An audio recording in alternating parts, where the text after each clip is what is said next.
Hello.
Let me grab a new window here.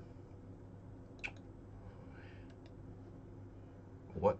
Wrong thing. Alright. I switched windows. Where are you, window? Where are you, window? Come back. There you are. Alright. Yes! You sent your game on Lichess if you got it. I can get that.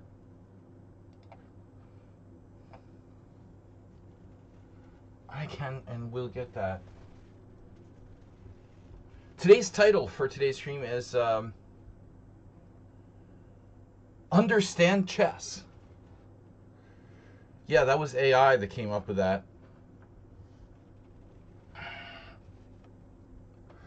No. Alright, so Antonio Morales here. He's here.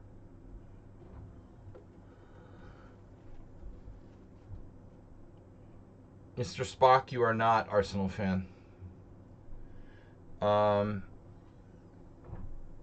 Let me get. Yeah, it's weird. I didn't see your message. I think your messages are even hidden from me. Oh, there it is. Oh, but you just sent it just now. Okay. Yeah, I looked like 10 minutes ago and there was nothing there. Okay, so this was literally just now. Alright. Arsenal fans study. I feel privileged. Just kidding. Alright. Copy. Learn. Study. My studies. And so rarely Antonio's never here. He was the first one to send his game in on time. On time. Early's on time. On time is late, and late is inexcusable. I learned this early and often. But anyways, Morales is first. We'll go first there. We got a message from someone. What is that? A whisper. Oh, okay. That's good old Arsenal fan. Okay. All right, guys. I'm just gonna take a couple sips of coffee before we get started. Get my mind in gear because I have a brain aneurysm or something. All right, we got Morales first. We got a game from. Okay, that second game I just put in there for fun. Then there's Sun Prism, Radic, Dusan, and Arsenal fan, and maybe Geller, if we can get to it. In among the PGN is a hidden I love you Easter egg. I love those PGNs. You never know what might be in there. Can I send a game? Yeah. You're a subscriber, Ghazi. I don't know. I need a new stream title. We should vote on a stream title every time I start a stream, so I get some more creative ideas. Understand chess. Keep it simple. Right? Analysis stream just turns people off. They're like, oh, that makes my head hurt. Playing Bullet blindfolded.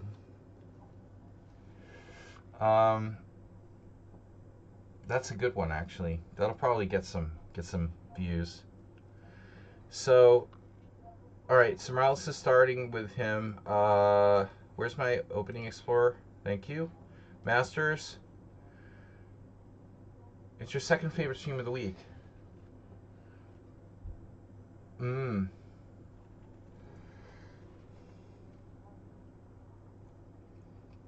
All right. We're not going to do any mom jokes. You or me. All right. We got e4, e6. It's a French defense. Lots of French defenses today. I think. Maybe not. Yeah. There are some French defenses today. Wow. It's like French defense theme day. Okay.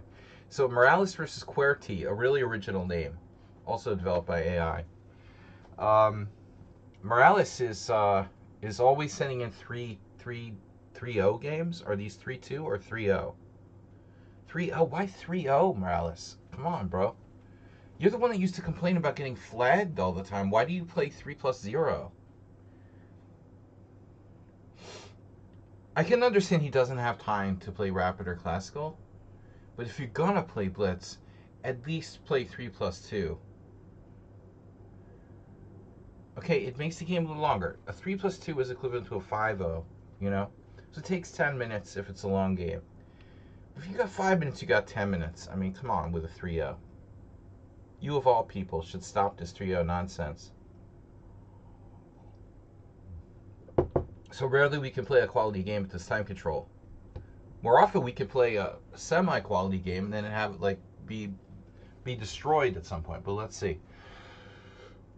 All right. So Morales is white at c4, e6, d4, d5.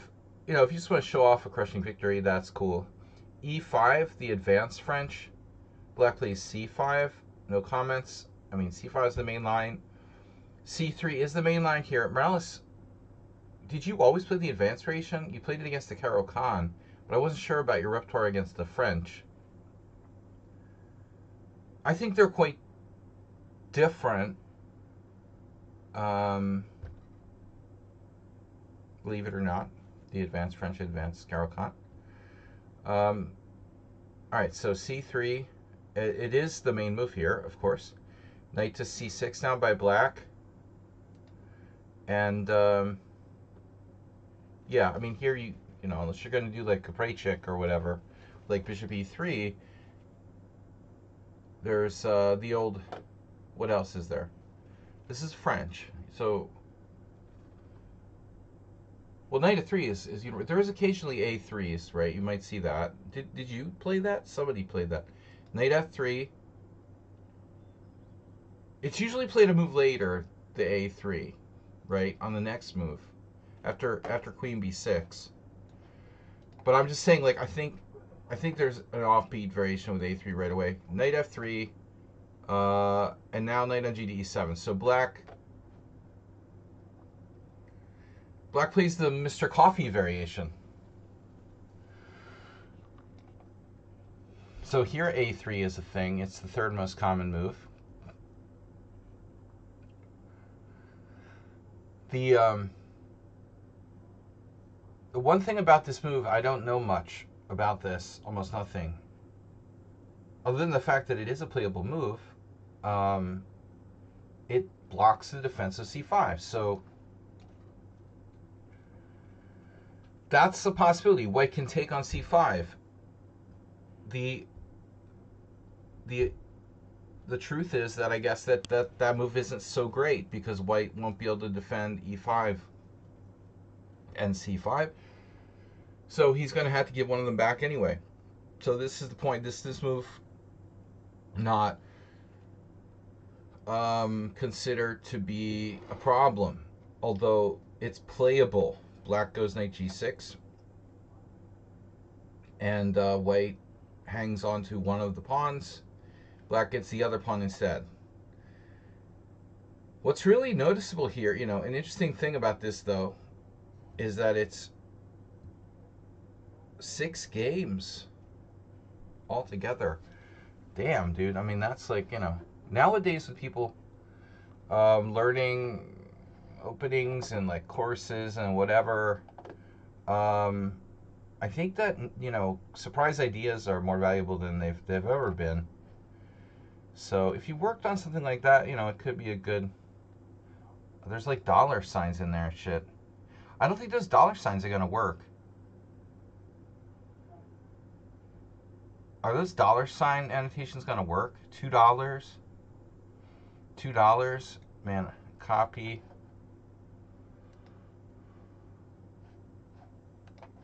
Dollar sign PGN?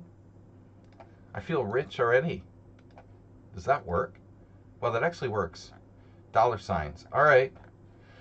Learn something new every day. That's Ghazi. So, all right.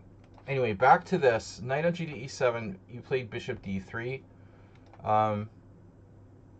Clearly, why these arrow things started coming back. I must have cleaned my cache or something. Why do I have this again? It's so annoying. I don't want to see the white arrows, please. Turn those off. Settings. Best move arrow? No, it's not on. Disclosure buttons. Don't do that. That doesn't sound good. I think it must be under some other setting here. How do I make those go away? They're so annoying. I don't know. Anyway, make them go away. What is that white arrow, dude? Make it go away. Make the white arrows go away. Help. All set, master database? No. So I have to go to like main controls here. All right, preferences. Game behavior. Move confirmation. Input moves to your voice. Yeah, that works really well. Do they ever update any features on Lichess, or are they just depositing all the money into their slush fund? Let's see. Display. Piece animation. Board highlights. Piece destinations. Board coordinates. Move notation. Zen mode. Show player ratings. There's nothing like that.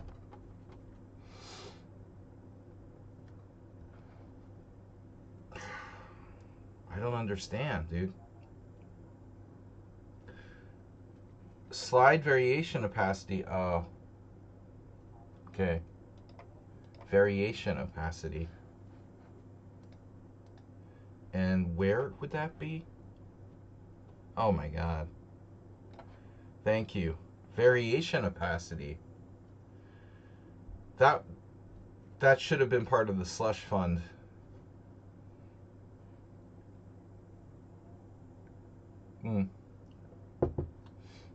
All right. So, anyways, I just wanted to mention that whenever I've seen these variations, I wonder what happens after this.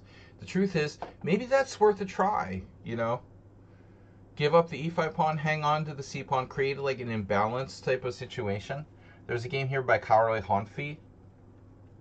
He pops up on my Facebook friend suggestions once in a while. He's like an older Hungarian trainer who wrote a lot of opening articles and stuff, and there's a Cantans game. It's probably playable. Anyways, so there's also bishop e2. So if you play bishop e2, you keep the defense of d4 on, and so black needs to apply more pressure to take down d4. But Morales goes bishop d3, so this is number 2 most common move. You're ready to take out the knight on f5. Do we have any ambulances here today? 19 viewers. Understand chess. We're trying to understand chess. Okay. Bishop on d3 interferes with the queen. So we got less defense there directly, but we threatened to take out the knight when it comes to f5. It's all about d4. Black wants to apply pressure, often by queen b6, against our center on d4. This is going to take out a knight on f5. The thing is, we don't necessarily want to do that in just every situation. Now, Morales' opponent in this 3-0 game, which is very fast, played a very strange move now. Normally, c takes d, or knight f5.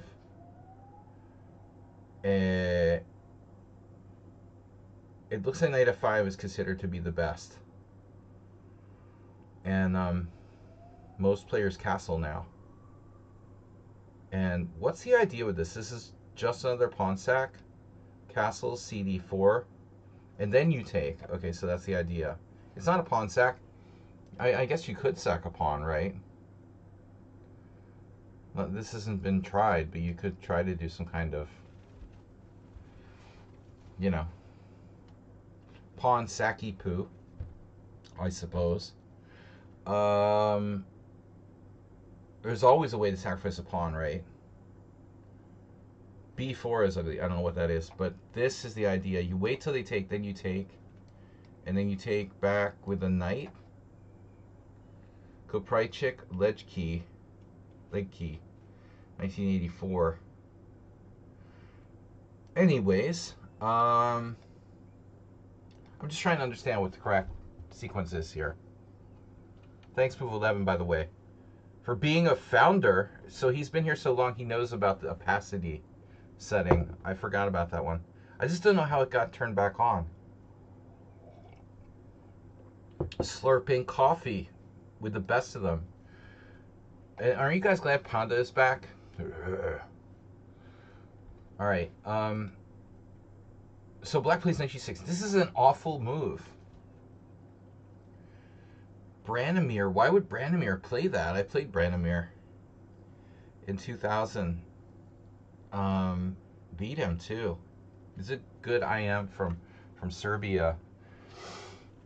Knight g6, very unusual move. I mean, you're not putting pressure on the base of the pawn chain. Your knight is a target for h4, h5.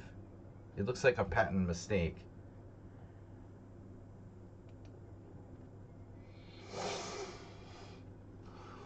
So Morales just lets it rip with h4, no messing around. I mean, obviously you could do other things. You could just castle and play fundamental type of chess, but if you did that, maybe he's somehow getting away with something, and I don't know. Aaron Jacobson. So h4 going for it. What's black going to do? C takes d4, hitting e5. So black is threatening to take on e5. White recaptures. And now black comes up with a very deep queen b6. Arsenal fan, what? Knight g5 immediately? Two wrongs make a right, Arsenal fan. Astrobate approved. Knight g5. The two wrongs make a right strategy of chess. You do something wrong, I'll do something wrong. And my wrong is better than your wrong thing. I mean, knight g5 may be playable, but you're fundamentally... Let's put it this way. There are moves that improve your position holistically and try to take advantage of the opponent's mistake. And then there's moves that just try to take advantage of your opponent's mistake but aren't like improving your position holistically. I think the problem with knight to g5, and Astrobate was often guilty of this, is leaving your leaving your d4 pawn unprotected, launching on this like adventure, it's like cheapo-ish sort of stuff where we're going for queen h5. But yeah, the theme is there, but I think it's just too early. This is h4. Okay, you could argue, well, h4 is not such a constructive move, but you know what? It is a little bit because of the rook. It's not just about attacking the knight, but you are actually increasing the mobility of your rook along the h-file. So I think it's a far more constructive plan than knight g5. That doesn't mean that it's necessarily the better move, but that's how I look at it. It's a way to understand chess. C takes d4, C takes d4. There's more than one way to skin a proverbial Arsenal fan, to skin a Liverpool fan. Sorry, I meant Liverpool. C takes d, C takes d, and now queen b6 novelty, but black seems unaware of the fact that he's just lost time, right? h5 and then back, so he's gained nothing. White has gained space and kicked him back. Now his bishop can't move, and there's always rook h4, right, Morales?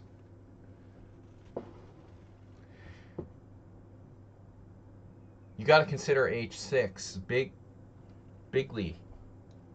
Do you guys think when Trump said bigly, he really meant big league? I think that's what it was.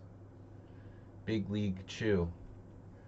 A lot of people don't know that. It's like obviously he like just mumbled and it sounded like bigly. So all right, h6 is possible, but again, not the most constructive move in the world.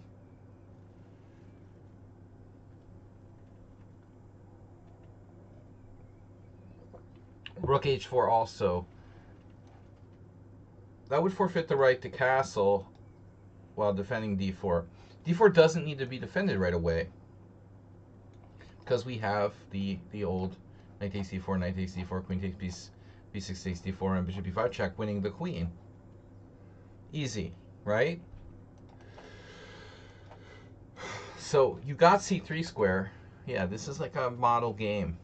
And now black has no ability to take on d4. He has to watch knight a4, knight c5, classic stuff in the advanced French. I would think at this point he would be, like, this also actually prevents knight f5 because it's just boom, boom, boom. We just win a pawn. So your move does everything. You have threats of winning that pawn as it stands now. So black has serious problems. What's he going to do? Okay, a6. And that weakens this square. So we got the standard sort of knight a4, knight c5. But that's not always going to be constructive. So what would I do here? Now Arsenal's knight g5. No, it's too early still. This d4 pawn is really important. That we're trying to keep that protected. Knight c3 is nice, yeah. But now what? This is a good question. You can always play h6, softening him up. You wouldn't have to even like take the pawn necessarily. I mean, it's just so weak it doesn't matter. This isn't about necessarily taking that pawn. Like maybe you wouldn't want to take and like leave your b2 pawn hanging necessarily, but just breaking up a structure. Black might go here if h6 as well, but then he leaves himself with a very weak square on f6 that later can be exploited by like bishop there. So h6 is an important consideration. What other ideas do we have? Knight e2 transferring to the king's side is a possibility, but again, I like this, especially now. Oh, sorry. Especially now, here, because of these squares, because of a6 on the queen side. So Arsenal, yeah. Morales plays a3. This move has some drawbacks, because, you got to give squares to get squares. You take away b4, but you do weaken your light squares a little bit. The thing is, you're better placed, so he can't take advantage of it. What's he going to do? Knight a5? Yeah, the dude has like no pieces developed. You're crushing him developmentally. He's like close to lost already.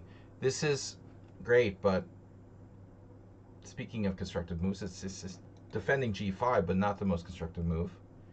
Now you played bishop e3, so it's a trap. Bishop is, of course, blocked by the pawn, but it secures the e4, and black can't take this pawn because of knight a4, classic French exchange Slav trick. Because the a3 defends b4, that would be his like getaway square. Oops, he can't get out. So, yeah, he's like hosed spatially. But I just want to say, like, of course you can also do like the standard sort of knight b4. Sorry, b4. B4 looks perfectly fine as well. You ended up doing that on the next move. Bishop e3, yeah, this is going to be a wipeout. Bishop d7.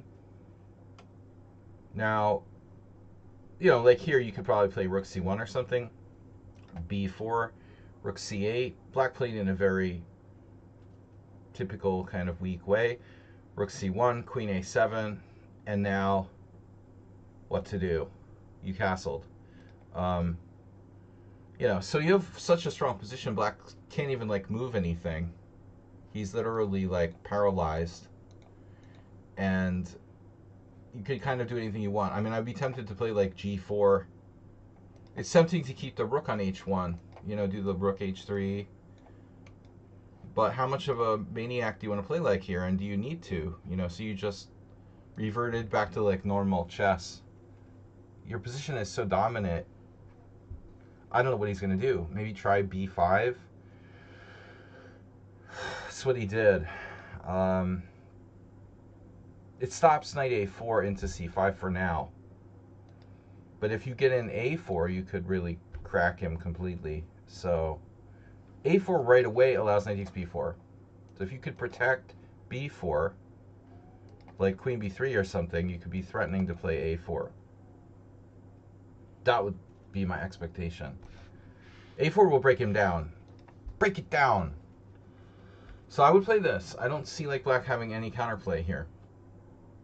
His only hope would be like knight c8, knight b6 to get his knight in, you know, to c4. It's like, it's this typical Slav exchange, Slav structure where it's like a battle.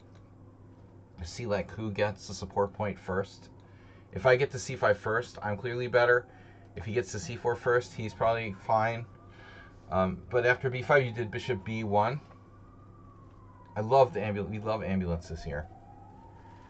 This is kind of a weird move at this juncture.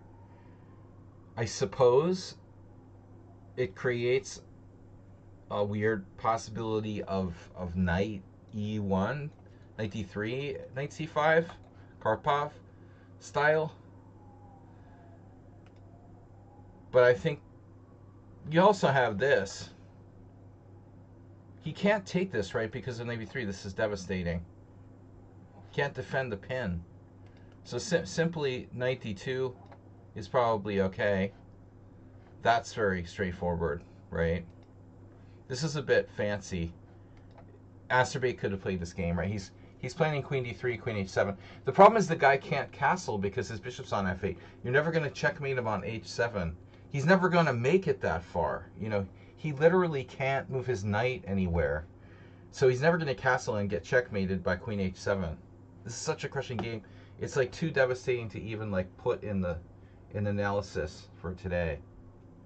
b5.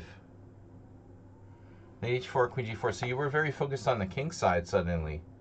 See, I'm more like excited about that queen side stranglehold. I'm way more into this than your king side thing. You went to the other side where you're also stronger. I mean, you're looking like f4, f5. But it always seems like queenside play is safer than kingside play. So he does g6. Yeah, okay. I mean, he's got to do something, right? I expected you to take, but I guess he would. Yeah, taking isn't so bad for him. He can take back either way. So why should you take? In fact, you know, he has to consider maybe g5 as well. Maybe g5 would be better, right? I mean, he can stop you from going to h4. Then you have to play a different plan, knight h2 and f4. But either way, you're going to crush him. It's obvious, you know, this is over. I mean, white's advantage must be like +3 at this point. That's like up a knight. Let's take a look. I'm getting good. I mean, I'm really close today. It's my third evaluation guess. That's like within 2/10 of a pawn or something. Almost. It's 2.7. Yeah. So knight h4, g takes h5, queen h5. Black's totally lost. I guess rook g8 would be a reasonable try. You're going to see Geller Karpov a little bit later. Bishop g7. And what are you going to do? Castle? Oh my god. Knight e2 now. Here comes the cavalry. But where's that going? You need a square. You'll move the queen to g4 and then play knight g3 or knight f4 to h5. This requires like a parental advisory. Graphic violence. You didn't warn us about this. King f8. Oh my god. Parental advisory. Mature audiences only. Queen f3 now instead of g4. King e8. Oh! And now the rook fd1. This is a bit aesthetic. Want to use all my pieces before I attack. And now a5. Desperado. So he's undermining your b4. It's a little late for that. You gonna sacrifice a pawn? No. The computer wants to. Morales was like, oh no, I don't want to sacrifice a pawn. Oh my god, my b pawn. The Morales I knew wouldn't be afraid to sacrifice that pawn. Oh, here's where you got flagged. Oh my god. QWERTY 2100. The king side is so far gone that like losing a pawn on the queen side doesn't even matter, right? Like here, here, here, here, you know, here. Come on. You're just not, yeah, you're not fast enough. a5, b takes a5. Slight inaccuracy. He should take, I don't know what he should do. Take with a knight maybe to try to go to c4. And then he gets flagged. White gets flagged. Knight g3. So you did sacrifice a pawn ultimately. Here, knight h5. Yeah, this is why we don't play bullet chess, because it's stupid. 3-0 is basically, well, for better or worse, it is bullet chess with a bonus minute. So black wins on time after the beautiful bishop f8. And the finishing move, my instinct is that knight f6 check is good, but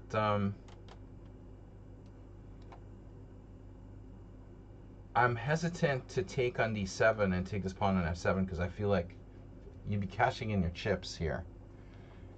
Your position is too good to do that, basically. How would we kill him, though? Maybe just queen h5? Still, he has bishop e8, you know. This is really annoying. I mean, he can kind of hang on here for a few moves. There's no direct crush.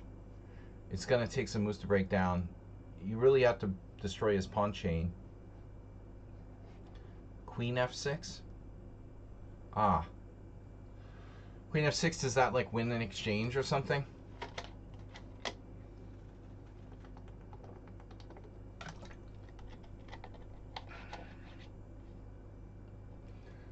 Queen f6 followed by bishop h7. He has rook g8, rook g4. So queen f6, rook g8. And if you play bishop h7, he has only one square at g4.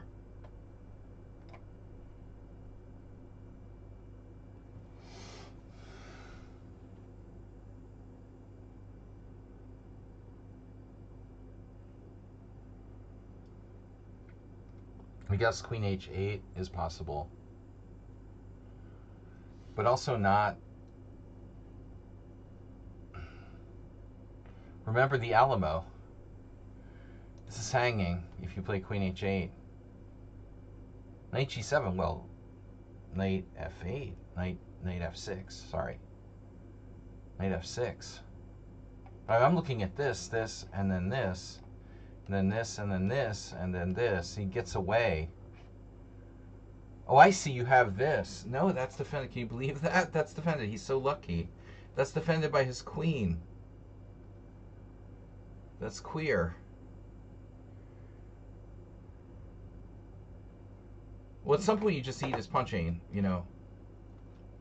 A white position is a bit more holistic than its counterpart. Okay, anyway, you're winning, but time. Our director submitted a game. Okay, we've got enough games. Thanks, guys. Get PGN. Endgame analysis. That's the name of this game.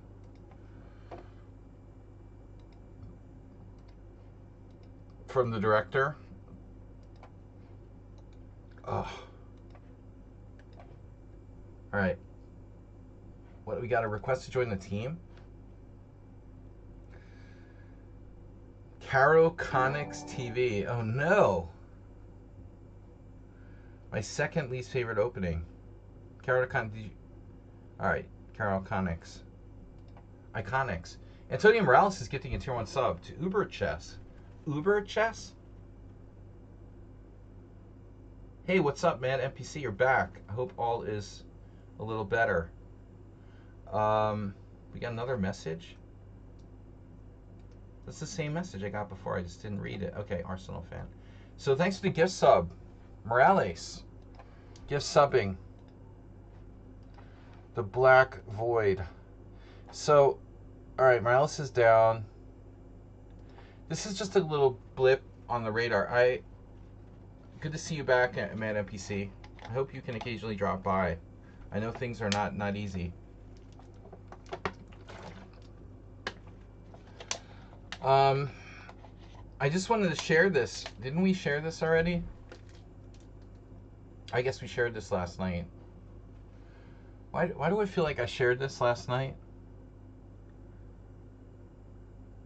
Well, anyway, I just wanted to reshare it because it's kind of a funny variation. Is Astrobate back? No. Astrobate is not back. It's been over a month, and there was a weird thing that happened, though, right? He's been totally missing, and then 6 days ago, his account was logged into on Lichess, and that's the only sign of life.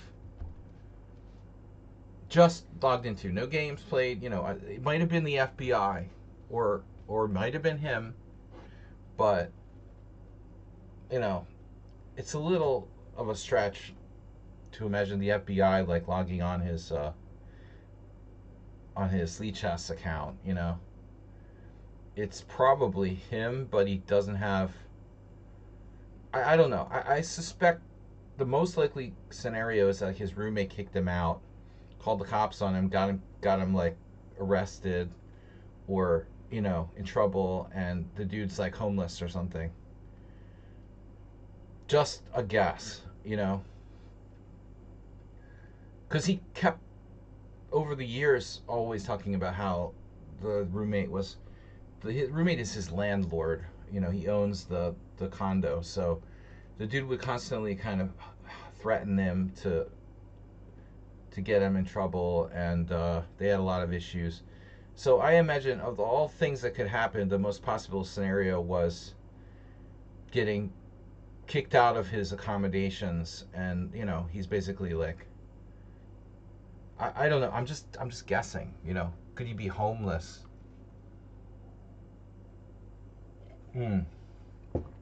Yeah, Ghazi, a guy who's followed my stream for like 9 years, and he was the most faithful viewer ever, and he just suddenly went dark.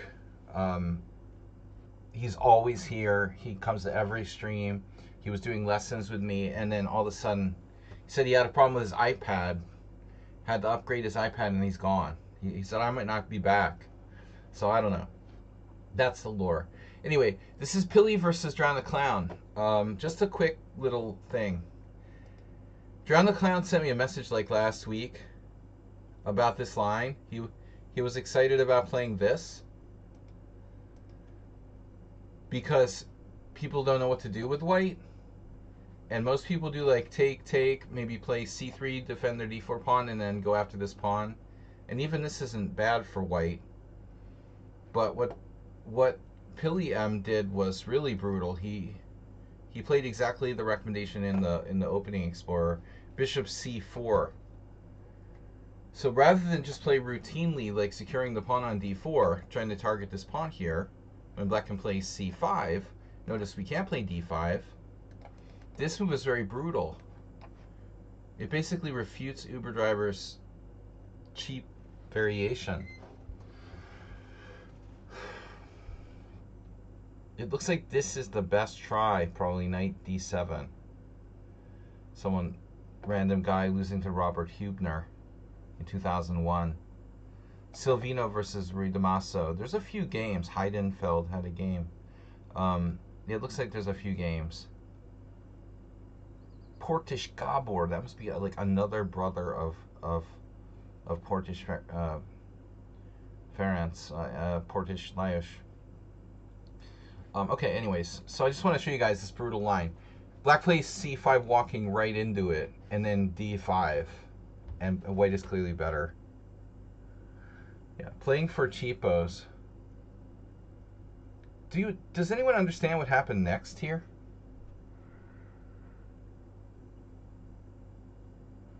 "11 out of 15 games, black played knight d7, as if this is like a real move.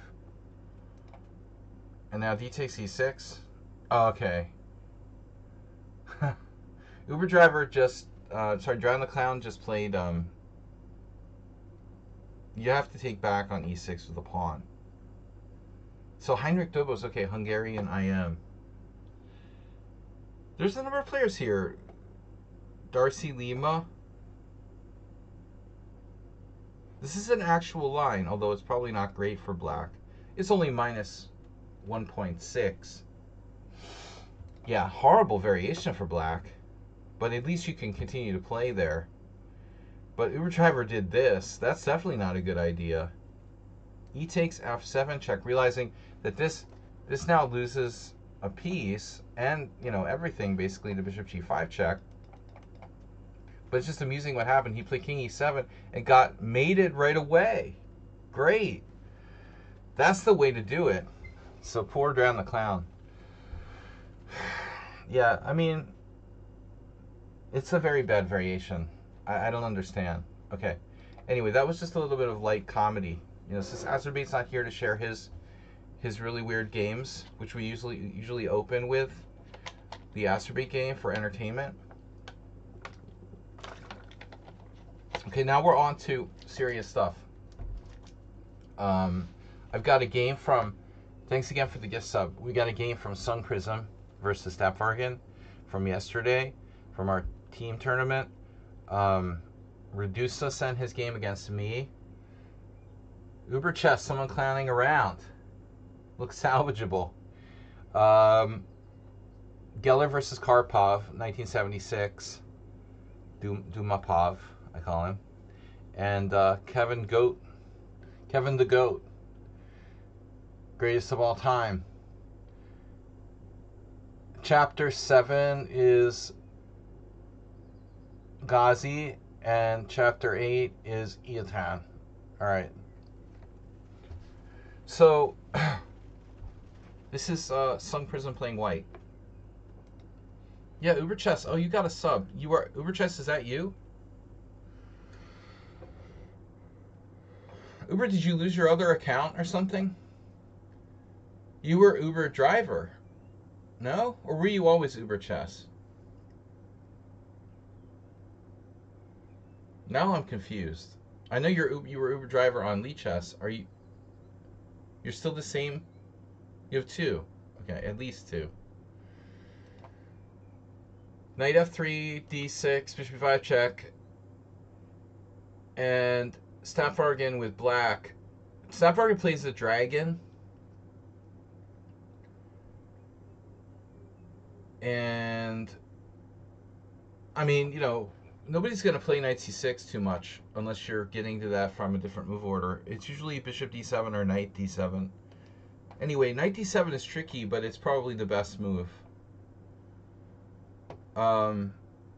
because the concept here is that you try to punish bishop b5. You say, well, bishop b5, bishops are worth more than knights objectively, and I don't really want to trade. If you have to trade for the knight on d7, you're making a concession. And so white often has to do the Magnus thing where they come back. Trading the bishop on d7 has kind of gone out of fashion. I like that variation a little better for black. d4 is the old way, Ghazi. Yeah, d4 is the old way. That's the way they used to play. John Curto beat Robert Barron in 1990 something in the tournament in St. Martin. I remember, I wasn't there, but a local game that meant something to me, because nobody played the Moscow variation back in the day. You know, I lived in Boston. One of the only local masters, John Curto, was the only people I knew who played the Rossolimo with white. Wasn't popular back then. So that's the older way. You know, yeah, we're going to try to open the game. Castles is the Carlsen. And where you're willing to, like, try to keep this bishop. Play it like a Kopek system or whatever. Anyways, bishop d7 is the main move, but also not as combative. And so white usually takes in c4, but there's also c4 and there's also a4. And there's even queen e2. I think Curto even played queen e2. He was a very strong master in my region when I was improving. But bishop takes d7 check is main line. It's like Wesley So chessable course, right? Of course, Carlsen did the most to popularize the system, but I prefer moves to keep the tension here. You know, if you look at the statistics, it does look like c4 and a4. It has a Bogo Indian feel. You're basically playing a Bogo Indian, where you've played like e4 instead of e3, but I mean, it's like a Bogo Indian-like opening. I mean, black hasn't played d5. You've played e4. But a4 and c4, you know, these moves keep the tension, and I think they're more complex. Bishop takes d7 releases the tension. Now black can take either way. Most commonly, people take with the queen, preserving the better square for the knight on c6. Taking with the king is somewhat experimental. Notice that hasn't been played on a high level here. I'm just kidding. But seriously, either way, black gets messed up. You know, if you take with the queen, your queen ends up off the track. Like the normal track in the Sicilian is d8, a5. The dark square is c7, b6, a5. Then sometimes this diagonal. So when the queen goes on the other track, it's usually a little bit weird. Like, it doesn't typically travel on these squares, so it's kind of strange to play. That's the main move. The other move is put your knight on the inferior square. There was another Curto game I remember from the 90s where he played Pigyusov, a Russian grandmaster in the 90s, and I remember Curto facing this, this 97. Also a little weird for black because the knight isn't really on its best square. Sometimes it goes, it can go like here. So I don't know. Yeah, we already said that, Uber driver. Were you in a different room? Did you step away? Because I already discussed that in the last, that was a different line. Pay attention, Uber driver. I'm way ahead of you. You'll have to go back in the VOD and check that out because I remember everything. Now, bishop takes d7 check, queen takes. Now c4 is commonly played. There is this move queen here, where black can try to grab a pawn, but it's very, very greedy. So if you play c4, there have been examples of this happening. You can see it goes back to 1972. Hort, Reikovich, and Walter Brown. Walter Brown, interesting, playing white against Quinteros in 1974. You already said that? All right. But actually, I guess there's no harm in waiting.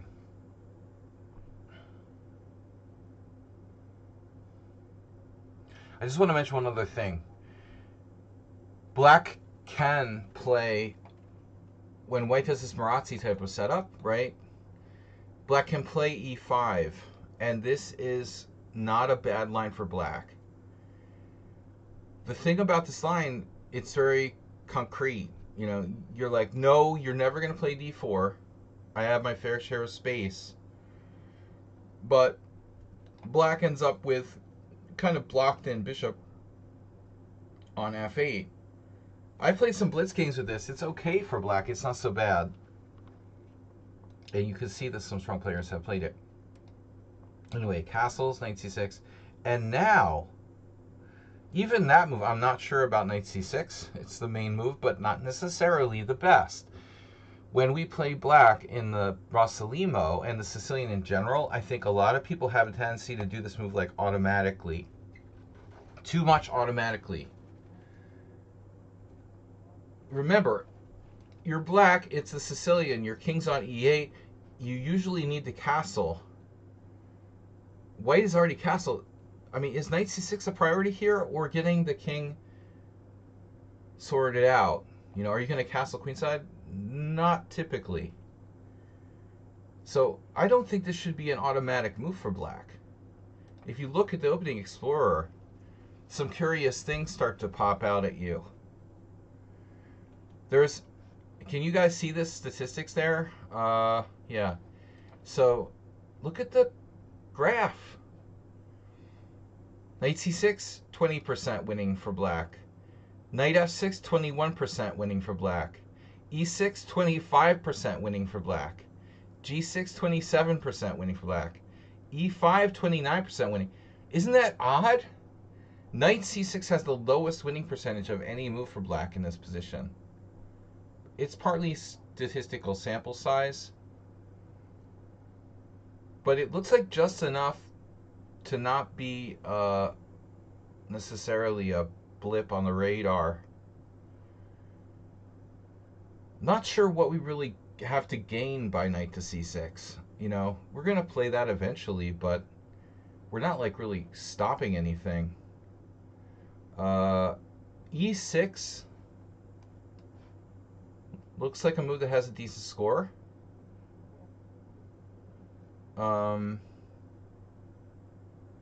Knight f6, obviously, like attacking the pawn.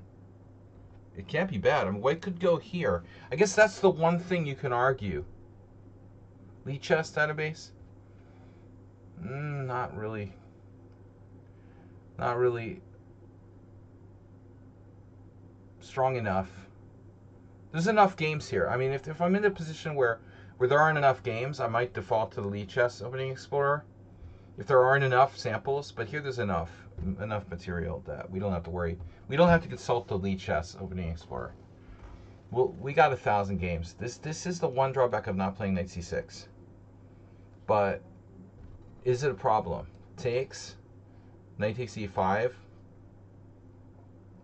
It appears that black just has to be a little bit careful about where to put the queen. c8 being the safest spot.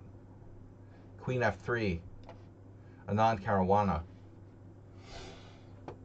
So there's some tricks. There's some tricks if you don't play. That might be a case for this e6. Mama. All right, Mama. Mama said knock you out. Look at c3. It has a horrible score for white. I like e6.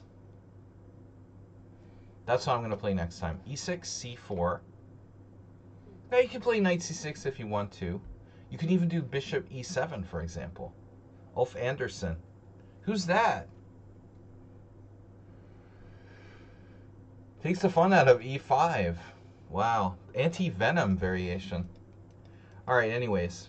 So anyway, think about your moves. This is like too automatic. And now c3.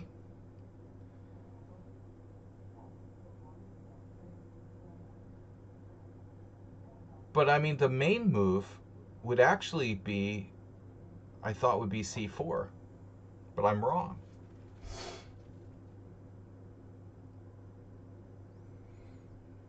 So let's see why, because black's too quick to get onto d4. This is too slow now because of g6. And if knight c3, bishop g7, taking d4. But what about just d4 right away then? Knight c3, sorry, g6, d4 right away. cd4 or bishop g7. cd4, knight d4, bishop g7, or knight f6. Bishop g7, Kramnik Van Velde, 1998. What's the problem here? Officer. Here, f3, castles, knight c3, and a massive transposition. So I'm not sure if ultimately, I mean, my question would be ultimately, is c4 really worse than c3? What does computers say? No, c4, they're the same. All roads lead to 0.1 advantage. c3, now the thing about this line, I think I lost this position with black in the World Open in like around 1998 to this guy. He was 2200, 2300 max. I can't remember his name. Selected memory. I played like, yeah, I regurgitated a main line. This was the main line. I regurgitated, is that your new idea, Uber Chess? I regurgitated the main line here.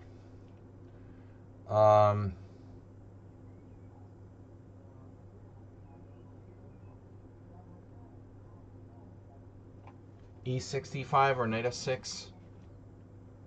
Black plays g6. Okay, that's not... I think the g6 is a little too late at this point. I mean, it's playable, sure, but it's not the best. Interestingly, this has been played by Bachier. Bachier with white in a game. Wow. So d5 is possible. And e6, d4.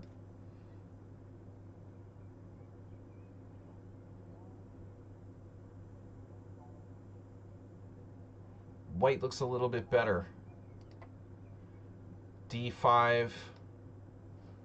Romanishin. Romanishin is playing in the European Championship. He's got to be like 80, and he's 2250. He's awesome. I don't know. Maybe Romanishin isn't quite 80, but he's getting up there. He's in his late 70s. He's playing in the European Championship in Poland with like a million 30-year-olds. I think he just has so much just amazing guts, you know, to put his 2250 rating on the line. He doesn't quit. He'll never quit playing chess. All right, so c3, black played g6. This isn't really right. d4. You have to play c takes d. C takes d, and bishop g7. So white is better. But now what do? Do you go d5 and try to fix the structure? Because normally what would happen here, like my game from the 90s, was something like c3, e6, d4, cd takes, d5, e5. I had this kind of game, like here, here, here. Well, it looks like kind of equal. White has a little bit more space. There's also knight f6. Black could put the knight on f6. So let's say black goes knight f6, d4, cd4 takes, d5, e5, knight e4, or even knight to g8 back. I think the game that I lost might have been one of these.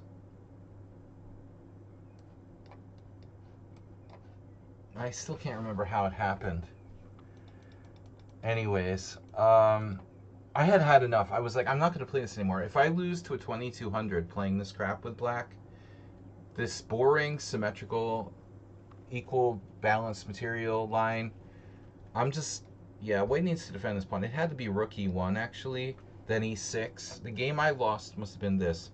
d4, takes, d5, e5, knight e4, and now knight on bd2, something like this. Knight, very boring. White has a tiny space advantage. I still can't remember how I lost. All right, anyways. But I don't like bishop d7 because it's so balanced. So d4, c takes d4, c takes d4, bishop g7. White's better now, but I'm wondering about d5. So here's a game Jan Roos played against Leon Letterman. This is like World Senior 2018. Belgium versus, I met this guy, Jan Roos, this past winter. He was playing Ginsburg in the 65 group. He's from Belgium. Leon Letterman is an old IM from Israel. This must have been the 2018 edition of the World Senior, which I think that was in Romania or something. Knight a5, Bucharest. It was a badly organized World Senior, I heard. Yeah, this is very strange. But d5 is possible. You would expect knight e5, no? It's weird that Letterman would play here. Who puts their knight on a5 in a position like that? That's bizarre, you know? You just go here. I would think e5. Yeah, and knight a5 is bizarre. White is better there. So you can play d5 here, Sun Prism. At the end of the day, I mean, the thing is that your pawns are on the right color. I mean, for both guys' bishops, but you also have a space advantage. So this is for sure not a bad move. This is okay too. Absolutely. And there's a game Wrublewski, right? He was a very strong player. Now black's turn. Watch what happens. So what is that? What just happened here? I talked about the track. See, black was like, I don't know what to do with my queen on d7. I've been there before. I understand. He felt like his queen is in the wrong place. And he probably wanted his knight to be able to fall back to like d7. So, or even b8. You know, and to get his queen here, also back to the natural diagonal. But it's a waste of time.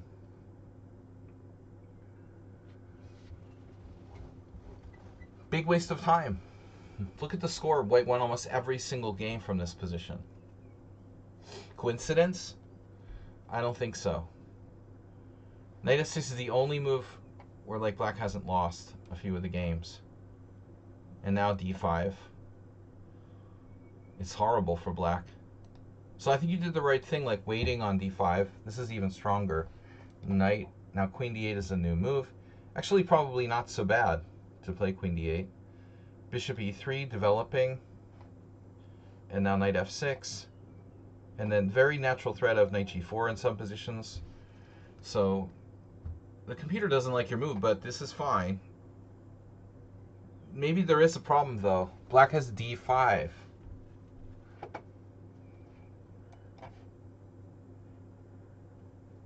So I think Sun Prism misses this opportunity. Black plays knight f6. He's actually threatening potentially to play d5. The thing it will depend on you if you have e6 or not. Okay? So you have to calculate, if you make a move here, like h3, okay, d5, e5, and do you have some kind of tricks with like e6 or not? So in other words, if black plays like knight e4, do I have this type of thing? Maybe. You know, maybe it's nothing. Maybe it's not nothing.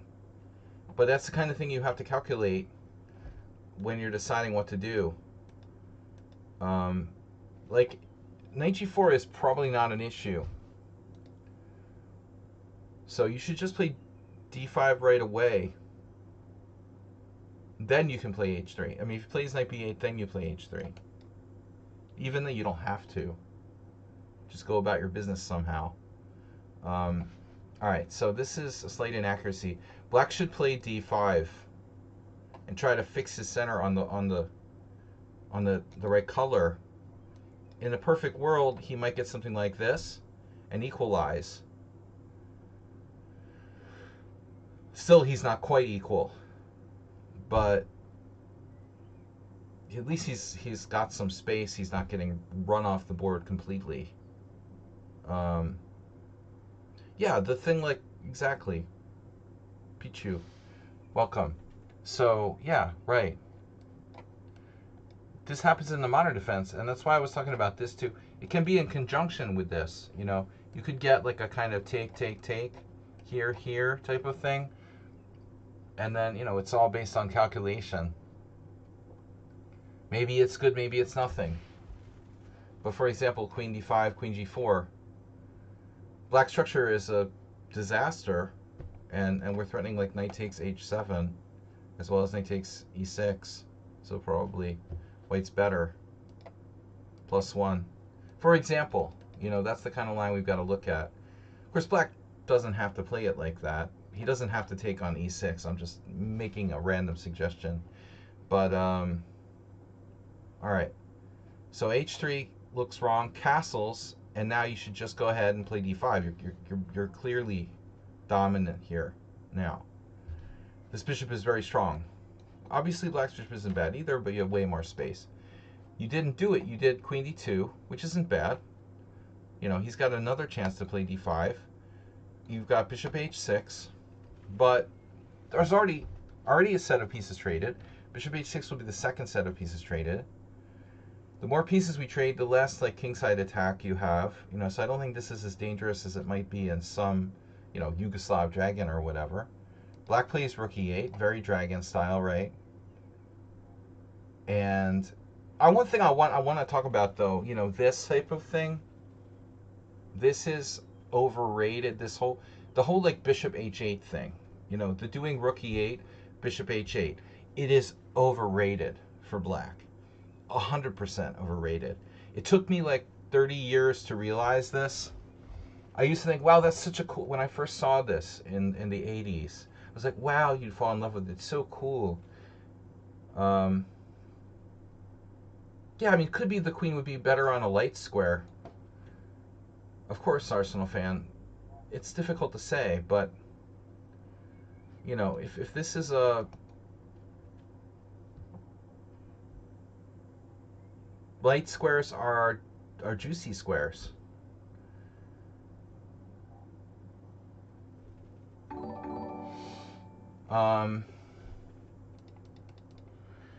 So I want to mention this type of thing, this routine thing, whereby black does this. Sometimes it's better just to let white trade on g7 and suck it up. If I were black, I wouldn't play bishop h8. In fact, I wouldn't play rook f8 to e8. You know, I think that he shouldn't do that. Black should probably just do this, which he should have done before, honestly. Get some space, man, before it's too late. What would Joe Biden do, you know? So anyway, yeah. Rook 81, we got a notification. Jose Fern 777. Champagne. Rook 81, now a really weird move. Knight a5, Leon Letterman. Oh, no love for Biden. Okay, knight a5, hitting c4. Suspicious, right? Arsenal fans' earlier suggestion of the queen being on e2, well, he didn't say queen e2, but these squares could be better than a queen on d2. Queen on d2, it doesn't protect d4. d3 protects both central pawns. So here, maybe here. And of course b3 is automatic, but it does weaken our c3 knight. Knight c6, he goes back. I thought that black would play rook c8. No? He goes back. And now rook c1, redeploying. a6, okay. This is weak. Very routine play by both sides, to some degree. And black, now it's probably too late to play this. I don't know. Yeah, maybe not. I mean, we've got to watch these squares. I don't know. I don't like this knight appearing over there, but e4 isn't well protected. He had a million chances to do this. What are you going to do? I mean, you're going to have to play e5, and then black's going to go here. And are you telling me the taking is good? Because of this?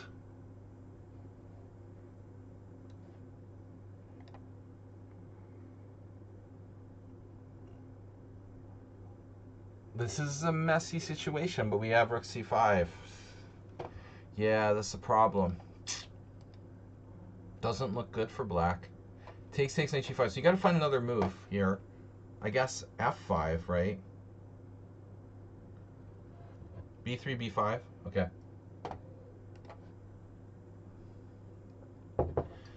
All right. First of all, I just want to go back for a minute and say I don't like knight a5. But while you're at it, Arsenal, we should look at b5 right away. You know? Because this is hanging. I mean, no? Well, I guess there's this, but that's a shit show. So we can start looking at b5 directly, which is more evidence that the queen is misplaced on d2, like you're referring to. You know, if he had gone here, say, you're kind of putting this out of business, right? And also keeping an eye on b5. Now black would really have to play like a6 to try to get something going. So I think that both sides played very routine. It's a 10-minute game. Okay, fine. This is an extremely routine move for white. Rook d1. Now off the wall, interesting move. b3, very routine, but okay. And now you're talking about b5, right? b5, b4. And if you take, I take here. That's very good for black. So, absolutely. Yeah, I think at the end of the day, I mean, white's queen should have gone to d3 in the first place, probably. Now, well, black can always just play a6, whatever. Yeah, so Arsenal's right. I mean, this knight c6 is very routine. a6 is very routine. You're suggesting this. Well, now it's probably not good because of take, and then a double attack.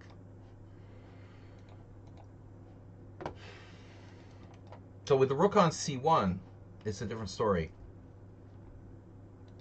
a6, here, here. Now, bishop h6. Now this is protected, so b5 is late. Bishop h8. See, the computer doesn't like bishop h8. There's a problem, though. If you play e5, you say, okay, trade my dark square bishop, then white can say, no, I changed my mind, and go here. This is the kind of thing that I would be worried about. But it's got to have to be calculated. When black goes e5, suddenly white's like, no, oh wait, I don't want to trade my dark square bishop, I changed my mind. Yeah. So, what do we do?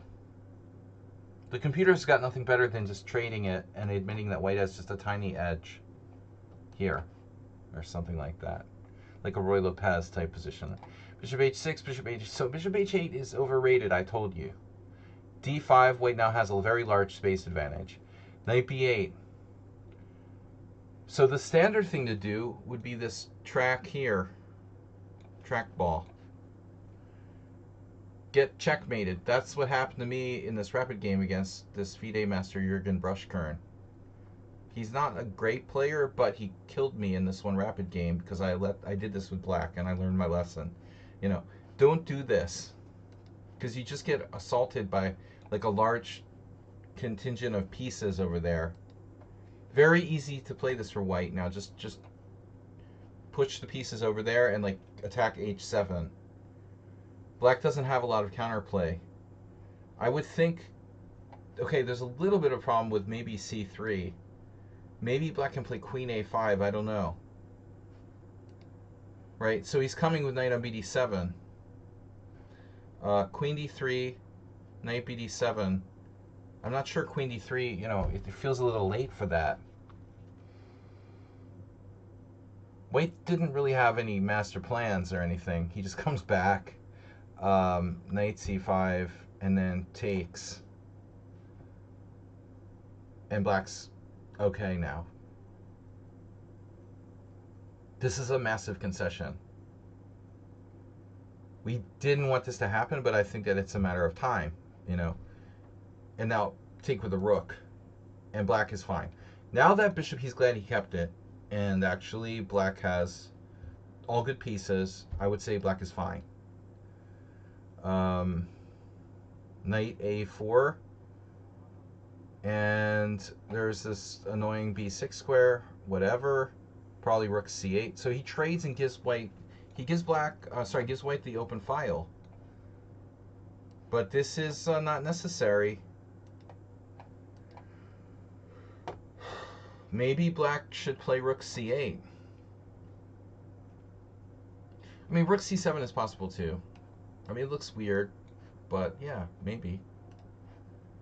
Yeah. I don't think you should concede the file. Okay, rook takes, and now looks like black is just kind of making random moves. Queen a5. Okay, there's a threat of b5, I suppose. This puts the kibosh on that, though, because now the c6 will be a killer. Black can't consider moving the pawn to b5. And we're going to see this game become a shit show, because it's going to be down under 3 minutes, under 2 minutes for both sides. Knight d7, and Stavropolyan's been playing well. He's improved his results lately. Not against me per se, although he played very solid the other day. Yeah, white's got the open file, but nothing else here. Knight f3, and now you're asking for b5. That's what happened. And then knight c3, and white's just kind of holding on now. Bishop takes c3, queen c3. You don't win a pawn, you know, queen a2, rook a. What happens here? Bishop c3. What do? Do I take with the queen? Queen takes, knight d4, threatening rook a1, trapping the queen. That doesn't look good. So rook c8. Okay, black is better. And then one thing I will comment about this position, the structure is symmetrical. Where Uberdriver, you change colors. You're red, now you're blue. You switch from Republican to Democrat. How'd you go from red to blue? Oh, now you're Uberdriver 88. You're 68, sorry. You're logged into both. Yeah. 95 works here. There's the E1 square. And both sides are very low on time, so he has queen E1 check, winning. Actually, no, queen F1. So queen, yeah, he saw this, queen F1. He'd have to trade queens, and it's a draw. This is a draw. It's got to be a draw. I mean, okay, knight d3, bishop c3, keeping an eye on this square. Black could lose, but I really don't think he should. It should be a draw. So I guess Stafargan saw that, didn't want to go for it. He just took. Keep the bishop. A queen and knight is a good combo. White now plays queen e2. But why queen e2 to keep e1? Okay. It would be nice to have the open file, but he doesn't want to get checkmated. Checkmate is bad. Okay, queen e2. You got this, you got this, you got this. You're holding. You got knight d3. White's holding on. Black is more active, right? Now black is a tiny bit better, but it's basically a draw. It should be a draw. Bishop d4, g3, queen c8. Okay, that's sort of a stupid move. Both sides in time pressure now. Queen d2, blundering the h3 pawn. And black misses it with a horrible e5. And now he sees that. And fixing these pawns, it's a slight concession, but black is still holding. f5 is risky. It's risky. Maybe it's playable. Yeah, maybe it's worth it. Okay, f5, interesting. And then knight b4, calm, cool, and collected. Sacrificing this pawn to get into c6. Really, wow. fe4, knight c6, combative and quite cagey defense by white. And now Stafargan, I saw the end of this game. It was a draw. It should have been a draw. Knight d4, e4, queen d4, queen f5, queen c3, d5 drops. This is a weird decision by white, but he's in time pressure. It should be a draw. Check here, check here.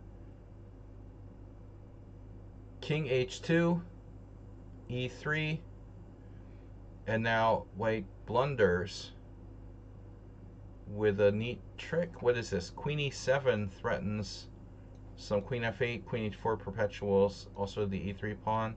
If queen e7,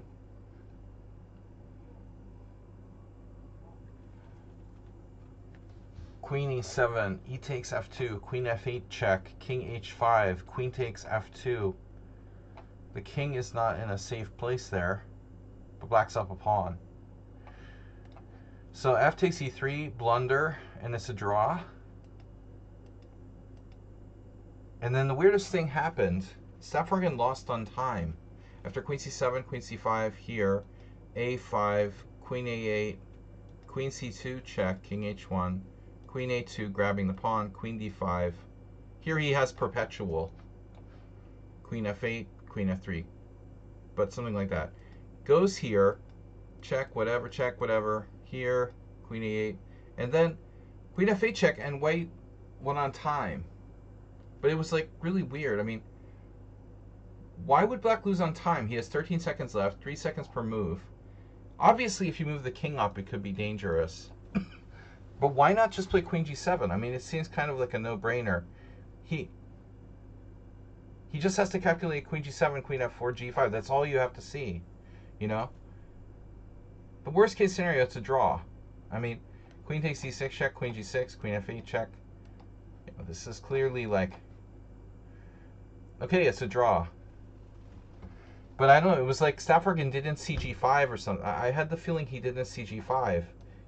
He like froze here, probably calculating like king up, but you know, thinking like he's getting mated here.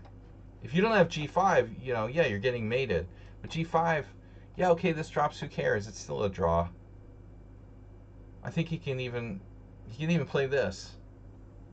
But anyway, he just panicked and lost on time. So it was kind of sad because it was the only game he lost. It was the only, yeah, king h5. It's ICTs. This is the only game he lost. He lost on time in a drawn position. I mean, I felt kind of bad for him. Although he still got second place in yesterday's tournament. That was an interesting game. Okay. Redusa asked me to share this game that he played against me yesterday. But I'm going to look at it from his side because he's the subscriber, not me. I've seen this game from my side. So, Ardusan, hello, kind friends. Chess Zebra, welcome back. Chess Zebra, that Orban had the like private zebra or something. Now he's gone. Wonder what they're gonna do. Send his zebra back to Africa?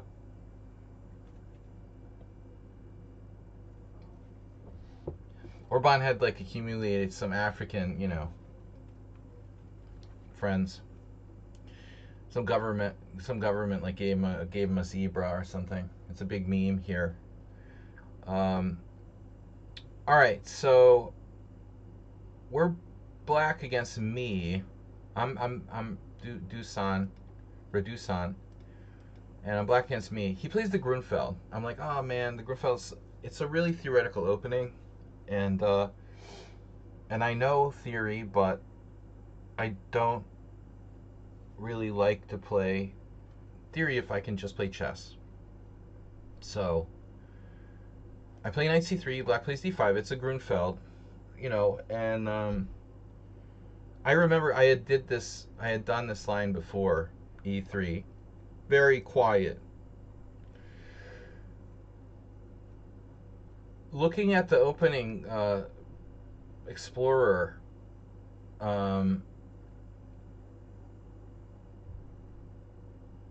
I saw, of course, Mamedyarov has played it a couple of times. He's lost some games too. If you keep going down, he lost to Giri. Okay, he lost once. Mamedyarov lost once. He beat Giri, lost to Giri. He lost to Aronian, and he beat Aronian, so he's 50% out of 4 games. But after Bishop G7, so I told you guys back in 2011 when I met Portish Lajos at like his last tournament ever.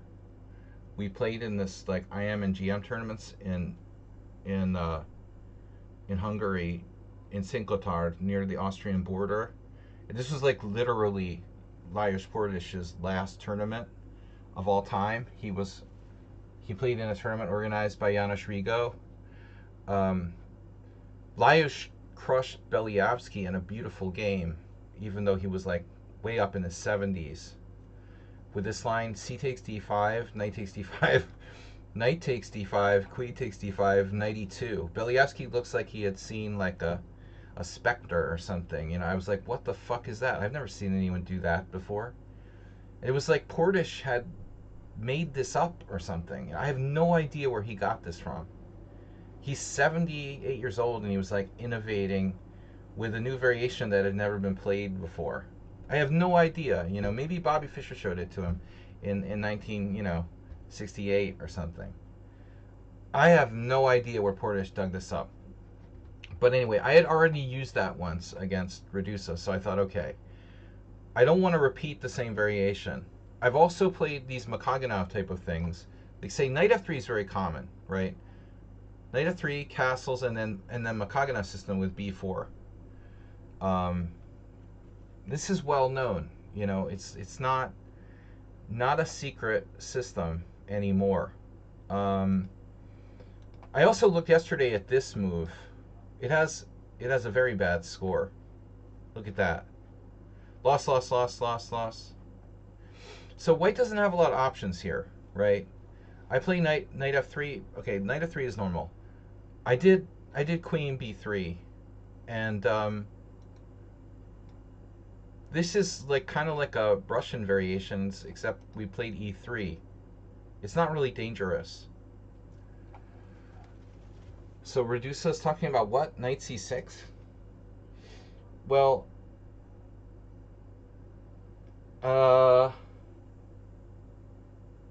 you mean like some sort of knight c6? You want to do knight c6 right away? Oh, that's like some kind of new idea.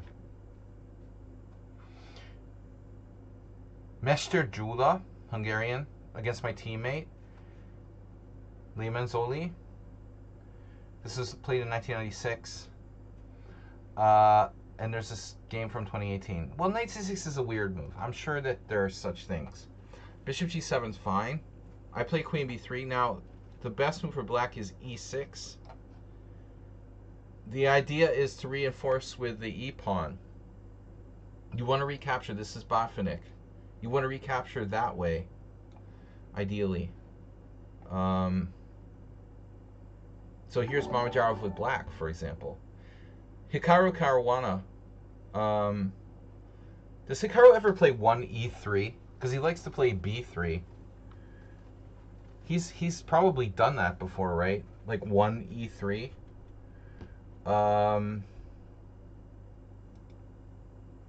Anyways, e6 is probably my preference here. There are some other interesting ideas. c5. Dvoris Shuba, 1983. If you can play c5 in the Grunfeld, I mean, that's the idea. You're attacking my center at d4. You want to play... Get out of here, Uber driver, or I will time you out.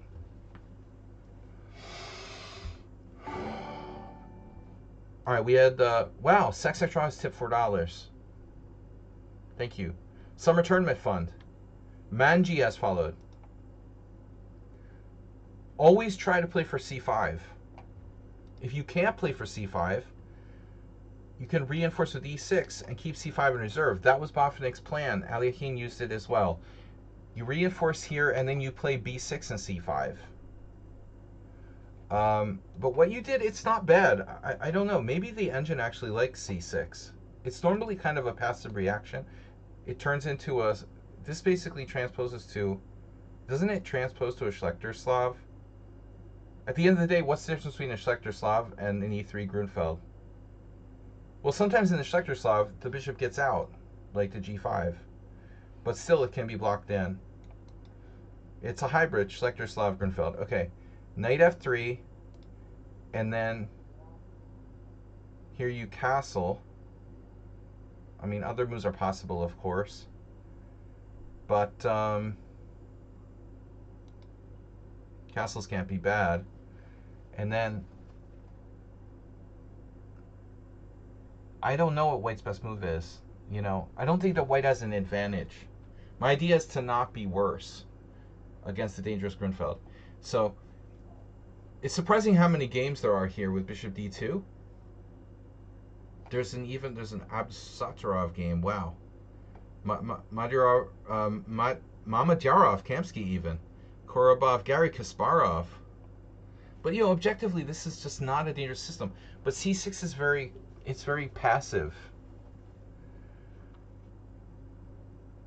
You don't want to play c6. Let me check this position once more. So c6, castles, bishop d2 keeping the tension. I traded on d5 because I was afraid you would play like e6. Making the delayed Botvinnik. It's not so bad, probably. This is how Gata played it. My idea was to take on d5 before you could take back with the e-pawn. So c takes d5, forcing you to take back. Of course you could take with the knight, but normal to take back with the pawn. And then we're following this game from 2017, Iturazaga versus Ponomarev. Ponomarev winning with black. Now I played bishop d2, which is a typical Farago Ivan idea. I might be able to use this bishop on the d2 a5. Instead of bishop d2, bishop e2 or bishop d3. Well, bishop d3 does make a difference, of course.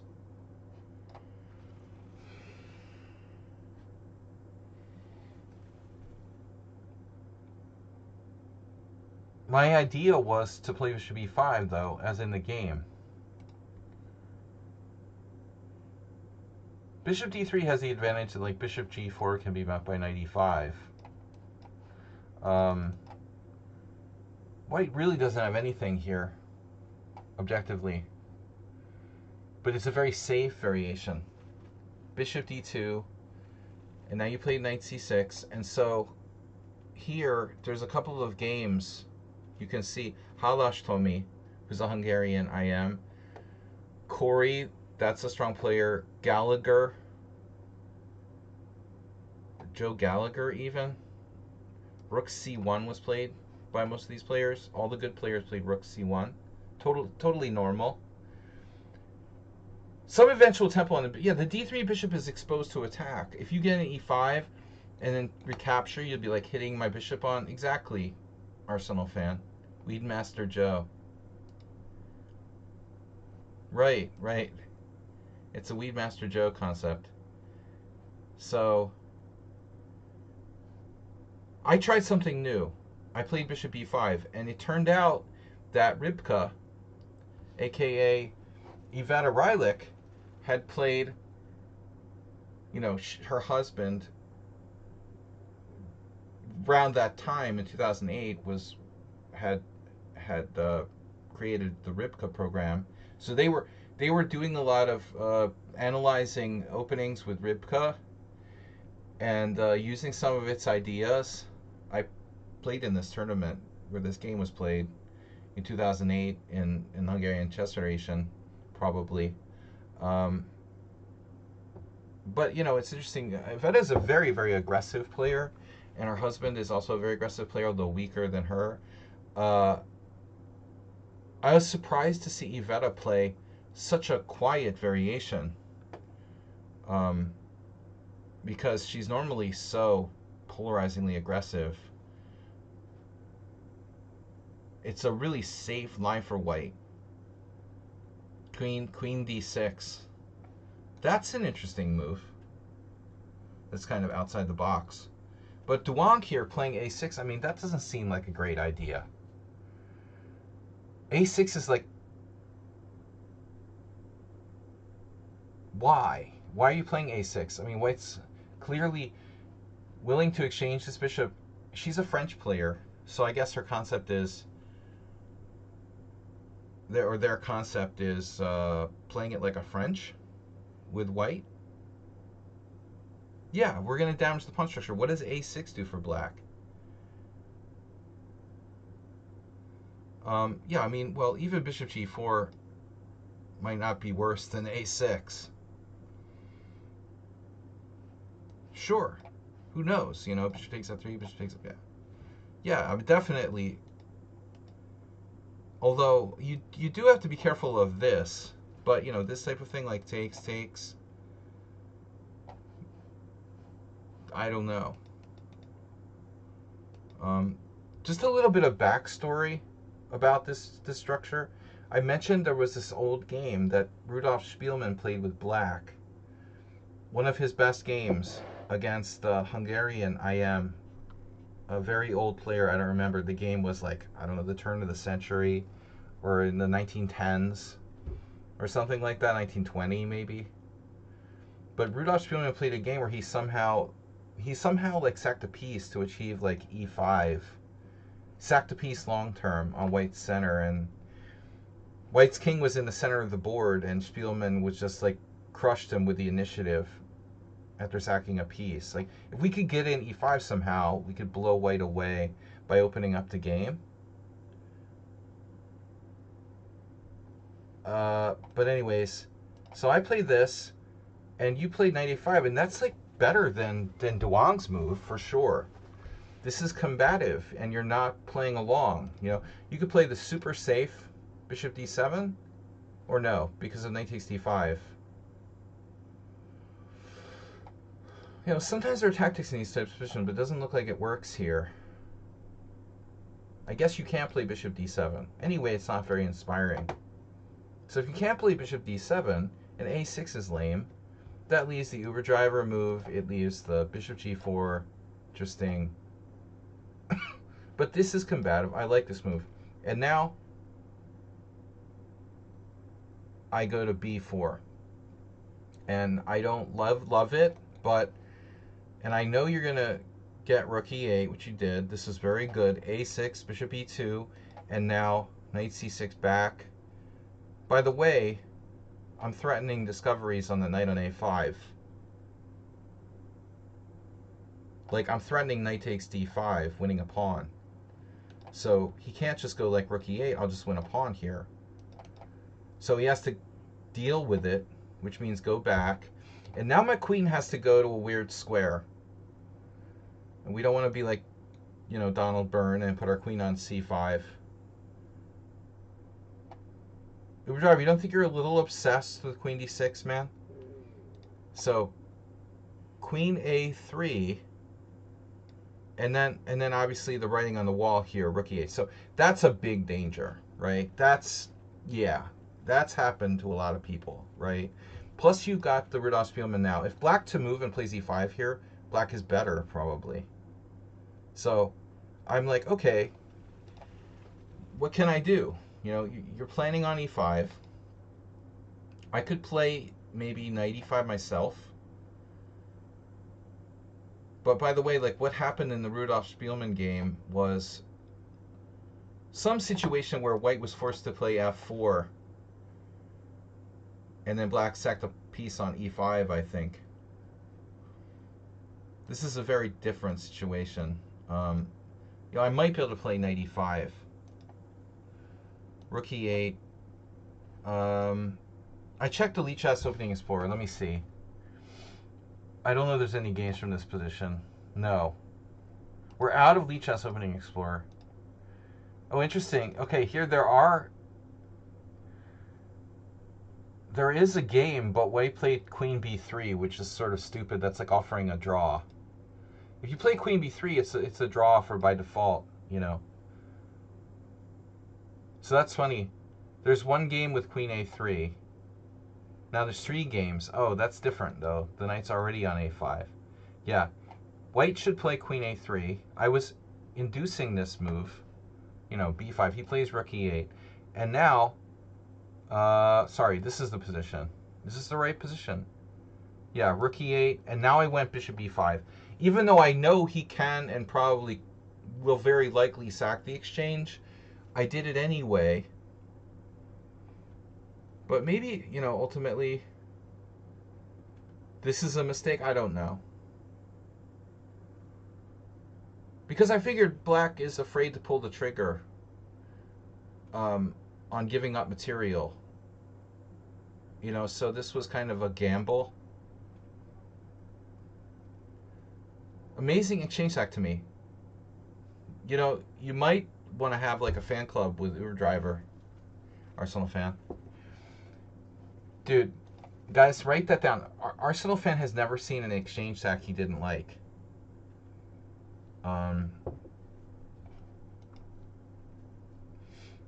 But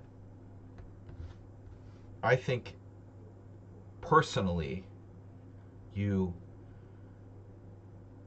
need to talk yourself out of these things more often, because you have a tendency to kind of go for stuff because it's fun and exciting, but you have to be objective. There's a very fine line, and I know personally that a lot of times I sacrifice because it's exciting and I want it to work and I want to be romantic and stuff, but this is a really close call. You know, black has some completely normal moves he can play here, and so it isn't necessary to sack the exchange. Dragonfly Hunter, welcome back. I think this knight e4 is like completely okay. Main point of bishop b5, right? It attempts to prevent e5. Why am I playing bishop b5? You know, I'm trying to stop black from executing his e5, and I know that he can sack the exchange, but most people will chicken out, you know. Taco. So he thought a long time. There's also like bishop f8, for example, I guess. Asking a serious question of my queen there. I'm going to take. And that was what I tried to do in the beginning, so I wouldn't care. If you play bishop f8, fine. I take, and then I go about my business. Maybe I could even do some French stuff, like this, and this, you know. This is probably what Iveta wanted against Duong, to get like a French in reverse, almost. Okay, so bishop b5, you sacked the exchange. I play queen e8, and then I was shocked because I was sure that black was going to play like b4. You know, knight b4 looks like a stupid cheapo. I expected b4. Pushing my knight from the center, leaving my queen in Zimbabwe, and gaining the control of e4. So I was really floored when he didn't do that. He thought a long time and then played this. And it's a nasty move because my queen could get trapped. Yeah, I missed this. In my pre-analysis, I pretty much only really considered b4. It's a rapid game with 10 minutes, so I'm expecting b4. He doesn't play it. He goes here, and I'm like, oh shit. So now I didn't like this, obviously. This queen facing off of the rook on e8, queen on b6, knight on d5. There's a common denominator there, by the way. You know, what is the pawn on d5 have in common with these two queens and the rook on e8? I could have some kind of knight takes d5, knight takes f6 check. You know, if you go to the wrong square now with your bishop, I can play like knight takes d5 probably. But you know, the simple solution is like bishop d7, and I'm gonna get trapped or forked or whatever.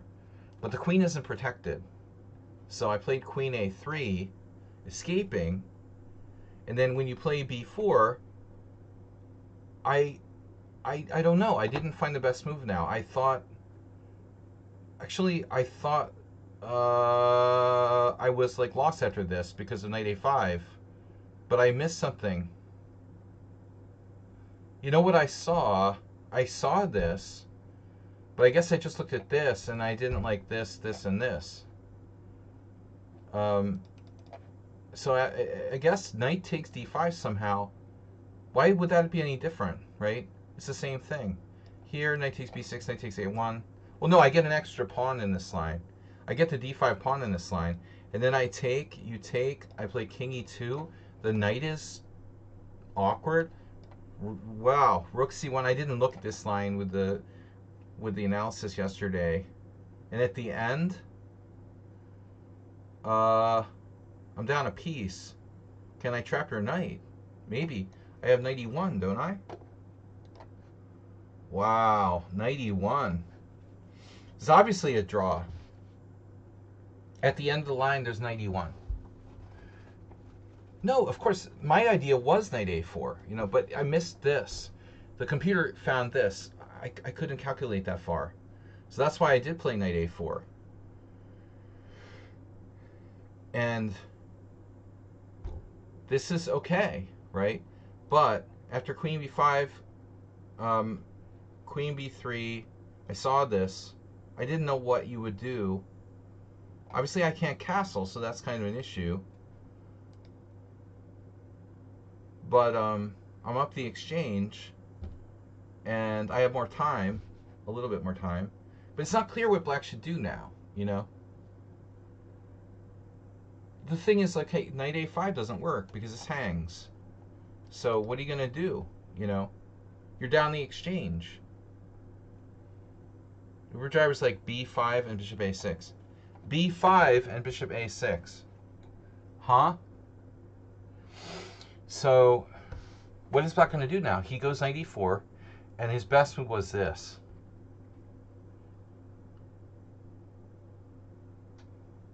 This isn't easy to play. It's a natural move. So what do? I take, he takes, he's Rudolf Spielmann. I take, you take.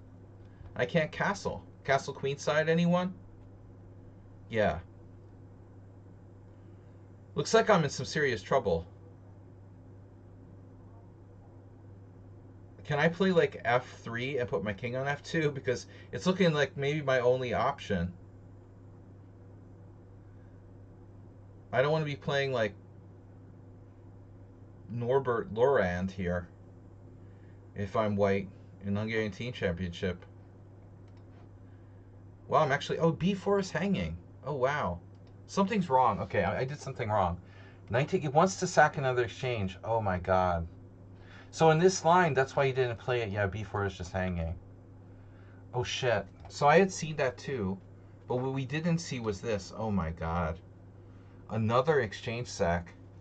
Well, Lorand would have found that for sure. D takes e5, one trip to the bathroom. Knight takes e5.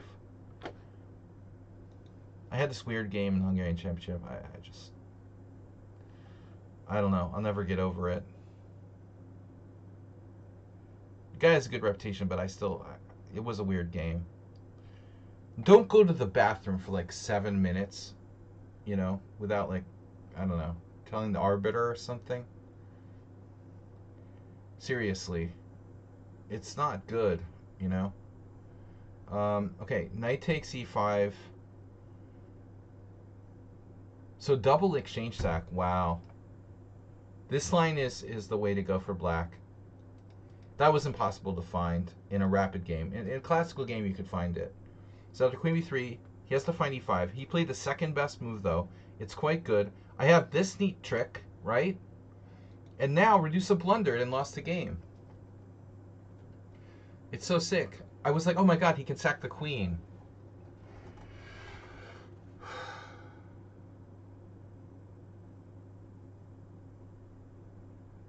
No, but I mean, here he just blundered. Very serious blunder. So what should black do? Take. You have to take. And, I don't know. I would have taken with a pawn, probably. And I still can't castle. So position is still not easy for white. Looks like it's easier for black. You played a great game and then blundered with queen d3. I'm not sure what he missed. He missed knight takes d5. And after knight takes d5, he's just like lost. He played like a perfect game and then lost on one move. Knight takes d5. Just key pawn goes. And you can't trade queens, but if you avoid the exchange of queens, you're going to lose to knight c7 fork. So he just basically, yeah. He lost the game. I mean, you trade queens, you lose. You're down the exchange. And that's it. He had to trade queens, and he's like busted. And this doesn't get better because I'm forking these guys. So it was a really good game, really interesting game. But a terrible blunder. Okay, we got a bunch of other games to get through. So I'm not going to do Dumpov. We've got Kevin the GOAT against Richie Smith. From black's side. Brave play. No, it was inspiring. He played well. I brought out the best in Redusa, but weird blunder, He just didn't see d5 was hanging, I guess. If you don't see I can play knight takes d5, you're fine. So this is Arsenal's game. Lee Chess database. No, excuse me. Let's see real games. So e5. I like d5 too, but you're an e4 player. I argue for that. I think when you're an e4 player, you should play that style against the quiet moves. When you're a d4 player, play d5. A lot of people don't get it. They're like, Nefedov would do like d5. I'm like, dude, you're an e4 player. Why are you playing d5 against b3? I don't mean to drag Nefedov down, but he's an example. He would constantly play, other people do this, not just Nefedov. They always play stuff that's like, not how they would play with white, Play like you're white. They just play b3. It's nothing. Play like you're white. Pretend you're white. It's easy. You're white, but they played b3. It's lame. Adorian had no respect for this move, b3. It's not that bad. I mean, the truth is that it's about equal. Hikaru's played a lot of b3 lately, in the last 15 years. But white isn't better, bro. Yeah, b3, a5. I played a5 a lot. I talked about that before. It's not that good. It's a move, The car salesman. I have a million games against the Spanish car salesman in this variation from years ago. I was playing that before it was trendy, Pichu. I was playing this move back in the 90s, starting in the late 90s, against some Spanish car salesman on ICC. He's an IM. I don't remember who it was. The guy that always played b3 in the 5-minute pool on the Internet Chess Club. All right, so b3, e5, bishop e2, and now, okay, we have options. Knight c6 is the main move. And white now plays, sometimes white plays, you know, knight f3, but e3 is the main move. English is possible too, though it's a slow English. So e3 is our main move. And so white is usually playing for bishop b5. Dorian here was very big. He was a very big proponent of g6 because I didn't really know Dorian, but I have his books on like how to play against weird openings and whatever. He was Mr. Black is okay. So he did a lot of analysis on this in one magazine or pamphlet I have with g6. He loved playing g6 against it. And ironically, that has one of the best scores. This is kind of underrated system. I don't know why more people don't play that. F6 is a good score. Yeah, it's early to play f6. Too early to play f6. Though it could transpose. I think the refutation guy, you shouldn't play openings you don't know against like strong IMs. I was just like being an idiot. I had some interesting ideas here. Another line that I was playing for a while, Queen e7. This is quite a cool line, like Chigorin style. And sometimes the knight will come back to d8. But anyways, what did Arsenal do? So you did knight f6. I mean, yeah, d5 is the main line too. This is very well known. I mean, d5, bishop e5, and then either bishop d6 or f6. But there's another way you can play that's even better, actually. And it's extremely strong. You guys remember? Right. Right. Bishop e5, knight on gd7. We talked about this a lot. Like, I got this reversed. No, this is so strong that I think that people are going to gravitate toward not even playing this line. So it looks like, let me see. Yeah, I mean, I would expect to see more like knight f3s and stuff, to be honest. This is a very good line. Knight on ge7. Bishop e5. Sorry, not that. Bishop b5, knight on gd7, bishop takes e5, and we've looked at this. This is very good. Black has tons of compensation. The computer, you know, likes this. h5, h4, and then I probably have a game here. Let's see. No games. Why don't I have any games? Okay, here. Acerbate. Acerbate played bishop e2 twice. There's also queen g5. Oh, it's the best move according to the Stockfish. Let's see. So this has been played already.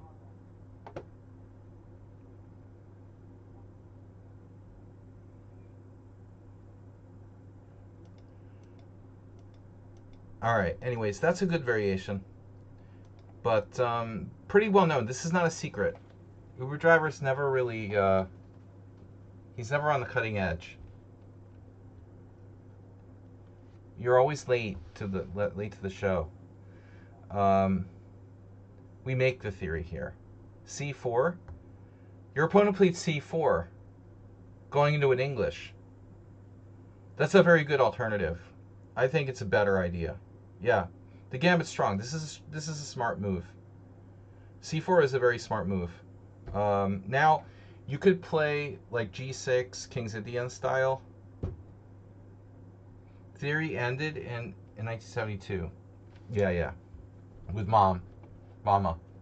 So Arsenal now goes into an open Sicilian with D5. G6 is an alternative. D6 is an alternative. Yeah, I mean this shouldn't be a problem. You're playing a tempo up. with white, the Chom variation of the Sicilian. Chom used to play like b6 on move 2, and you know, it's okay, but it's like the extra tempo doesn't really matter too much. So it's basically about equal.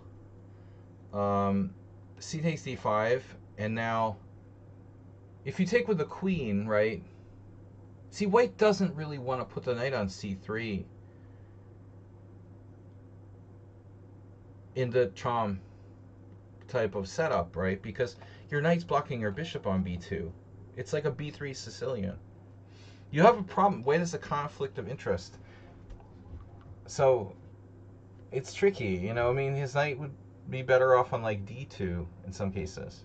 So this move is actually, you know, very possibly good. I don't know how much the extra tempo matters here. Let's see. So knight c3 is still white's best move. You got to play Magnus style now. Smyslav Grigorian, 1971. Black has 3 out of 4 in this position. Queen d7. Magnus idea, like b6, bishop b7. Okay, anyway. Okay, queen d5, interesting. You did the traditional move, knight takes d5. And now, as black in the Chom, I call it the Chom because it doesn't have a proper name, 2b6 Sicilian, he would always do like a6. Christian Bauer also has quite a few games because he's a, you know, Christian Bauer, the French grandmaster, has played a lot of Owen defense, right? So he also played like Sicilian with b6 on move 2. So this is a standard idea. You do a6, b6, and a6. So a3 is standard here. Looks like white can fall into traps very badly. d3 loses almost every game. So white plays bishop b5. Okay, that looks playable. Of course, we can go for blood with like knight b4.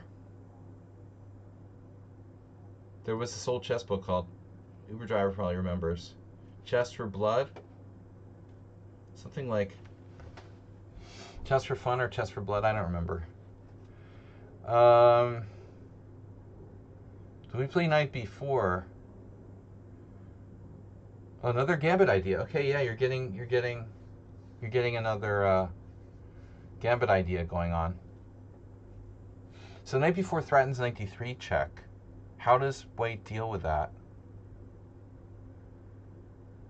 See, I'm having trouble understanding.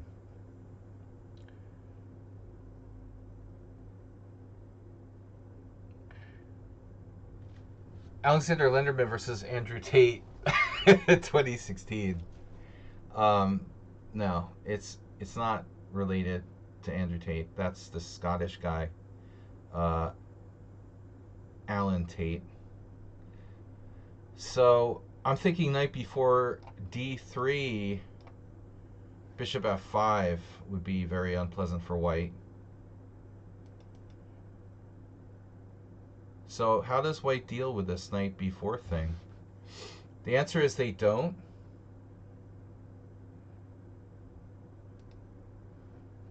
Well, it's like a pin Sicilian now. So yeah, I mean, you've got your queen g5 type of ideas, Uber Driver, but don't forget about this. Or, yeah, just here, sacrifice the pawn, whatever. I mean, this is going to get very sharp if you try to do something crazy like queen g5. Arsenal here develops with bishop d6.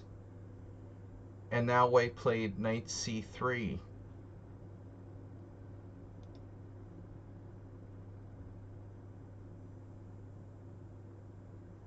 Congestion.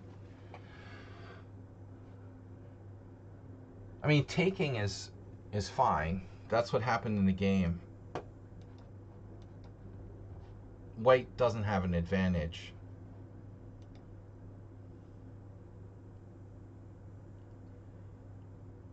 I think the computer is probably going to go for takes at that point. But this is the move that's the most interesting, isn't it? D4 was played here? For real? Nikita Petrov playing a 1900. Oh, bro. 1900. Dude got splattered with bishop f5. What is going on? The ultimate face hugger. Oh no. That can't be good. Did you see the European Championship? European Individual Championship is in Poland, in Katowice. And it's like, dude, there's 1500s in the same section with 2600s. That's like the Reykjavik Open or something. It's stupid. I mean, you got to draw the line somewhere. They got to draw the line somewhere. You can't have 1500s in the same section with Grandmasters. I'm sorry. It's too much, you know? But all right, 1900s, okay. Anyways, knight b4 looks very dangerous. White has to develop, so knight f3.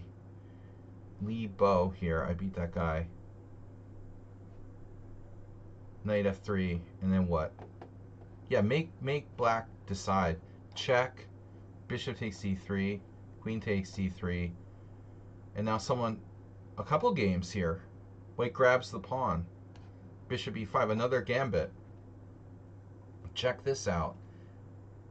Li Bo crushing a 2500 with another face hugger. Ooh, this is better for black. He got a huge initiative here.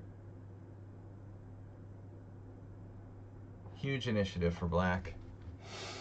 All right, so that's probably best. But you did. That's why white's supposed to play a3. Now we know. You know. Well, there's a reason why this is the best move in the Cham Sicilian. Things are not allowed to go to b4. That's it. You know, end of that. That's not happening, right? But, you know, okay, white's like a tempo up, so he figures he can get away with it, maybe. So bishop e5, bishop d6. Here, you went back. Now, my concern is like he has like knight e4. The knight is in the way, you know, so probably he goes to e4. He'll take your bishop. His bishop will like go back or something. I don't know. What else can he do? Okay, he doesn't have to do that right away. Position is slightly better for black. I would say you're just slightly better. No, you shouldn't care about knight e4, but I wonder what his best move is, you know. Because he has issues with his pieces, and, you know, this should be considered. Not because it's, like, scary for you, but because, you know, it's probably not a bad exchange for a guy who has his pieces blocking each other. Knight e7, knight on g to e2.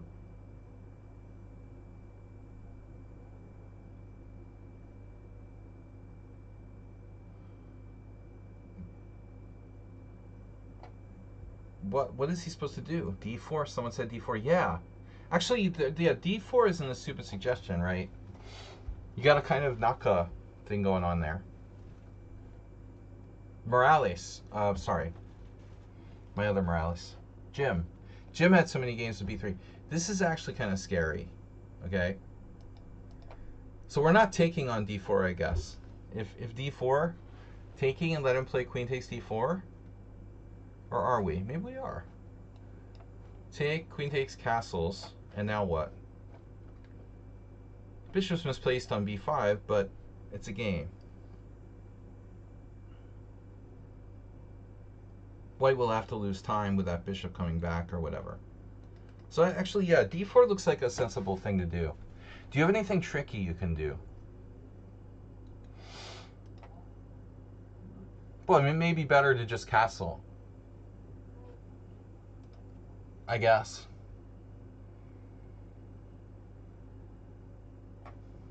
So he plays this move. This move looks very lame. A little lame. A little or very lame.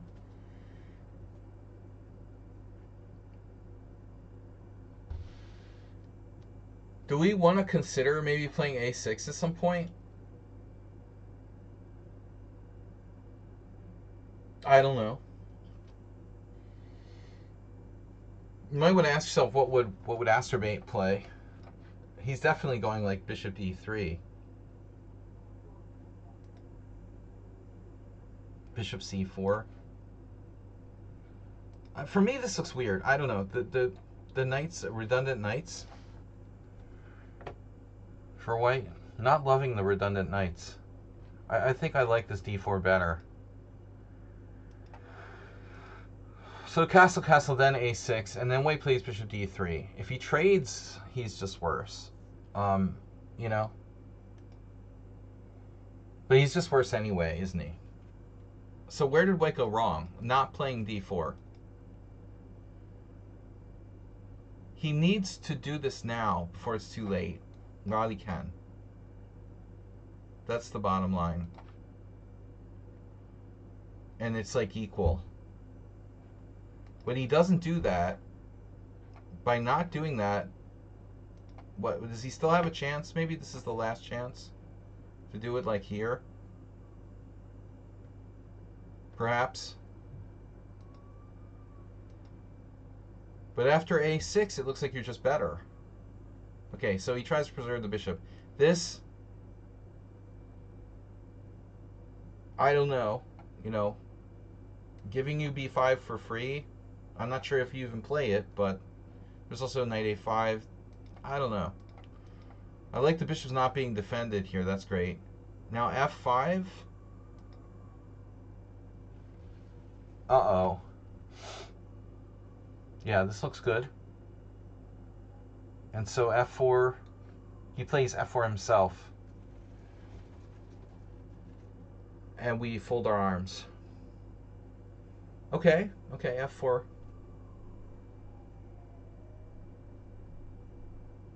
I like tension. The tension is killing me.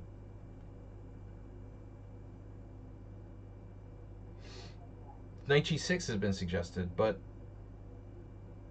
I was thinking constructive. My first thought is bishop e6. Is it not good? I just, want to make sure this doesn't happen, although he could still do that. Structurally, it's probably not good for him. This square is certainly a move, right? You're putting pressure on f4. I'm very biased against knight g6 in general. You played b5. It's playable, but tough call. I don't know. Bishop e6, knight g6, all of the above. If I play bishop e6, what's the problem? Yeah, maybe bishop c4, but I don't trust white's position. Say you take and play like e4. You have this.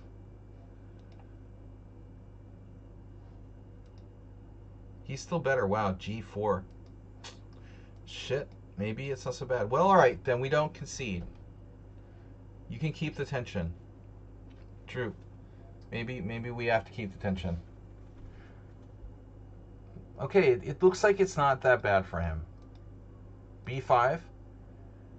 Interesting move. And now he fully goes Astrobate style. Astrobate 100% playing rook c1 here, right? The classic. He loves the obsession with doing bishop e1. So this guy just goes bishop e1 unprovoked. That's weird. Rook shut out on a1. Shuts his rook out. Now you play b5 and then you went here. That's kind of funny. You faked him out. You're like, I'm going to b7. No, I'm not. You just took away the c4 square. Interesting. And now he plays d4. Ruh-roh, Rastro. So he's starting d5, winning a piece. So we can't ignore this. Oh, and you played b4. Interesting. Well, that takes away the whole d5 thing. Yeah, sure. Okay. Arsenal Bronstein. Fighting for control of the center. Now, total chaos. If he takes here, that was going on. Well, speaking of d5 anyway, yeah. This is funny. He can take Or he could play Pichu's d5 anyway. So both options are on the table. Either way, it's like just a temporary piece sack. This way, you take, I take back with the knight, keep this defended, the beat goes on. Or the other way, right? He just takes, giving you the piece, and the bishop on d6, oh, it's not trapped. It's not trapped. Oh no. Oh no. He has this move.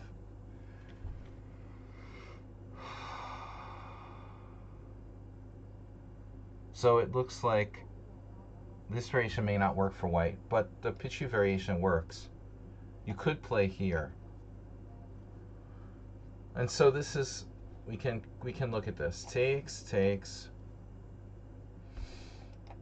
And black should be fine. White has more weaknesses. You know, I think it's better for you. Knight d5, knight d5.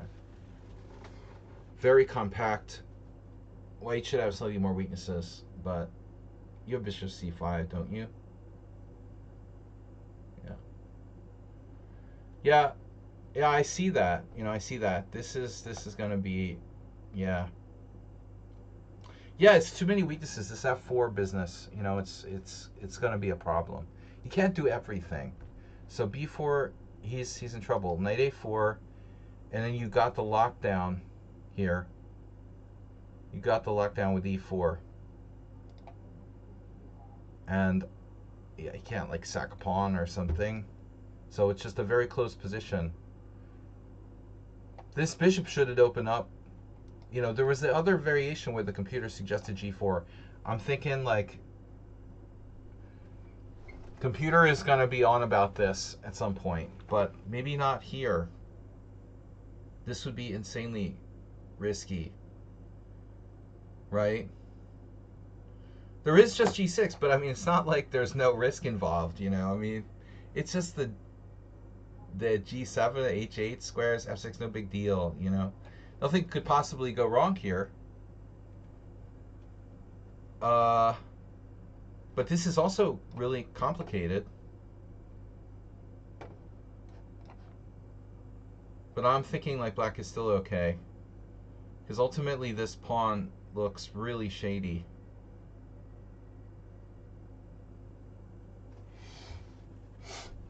It's a very complicated situation. White is trying to open up the other bishop, but e3 could fall. I have no idea what's going on. Not many people are going to be able to pull the trigger on g4. I don't know that that's sound. How bad is it? Yeah, it would create an interesting situation. This is apparently best, just sitting on him.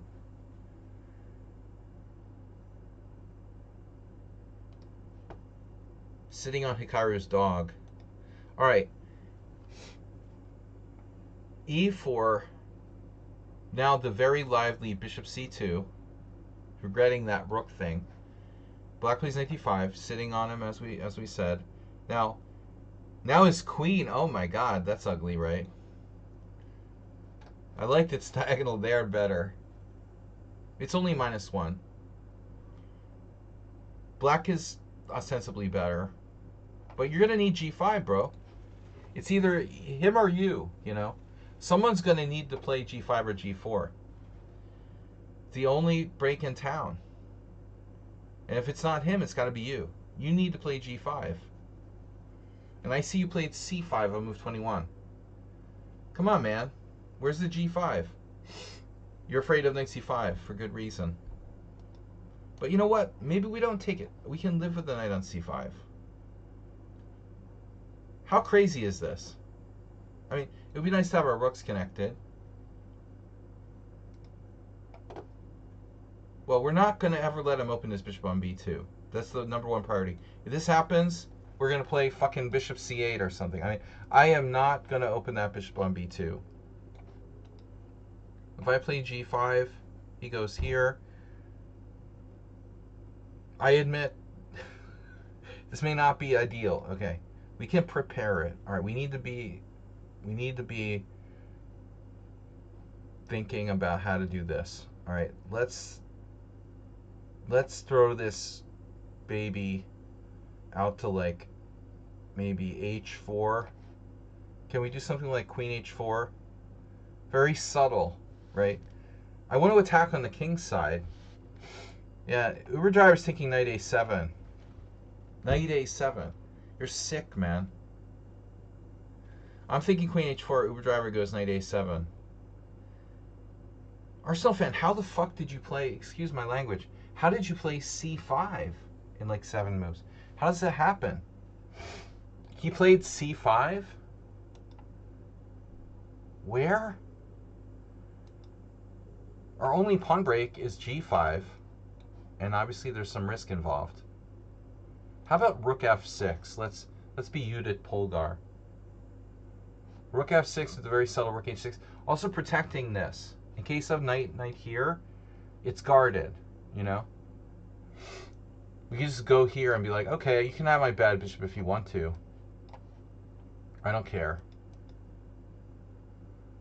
It's one of those bishop c7 winnowers.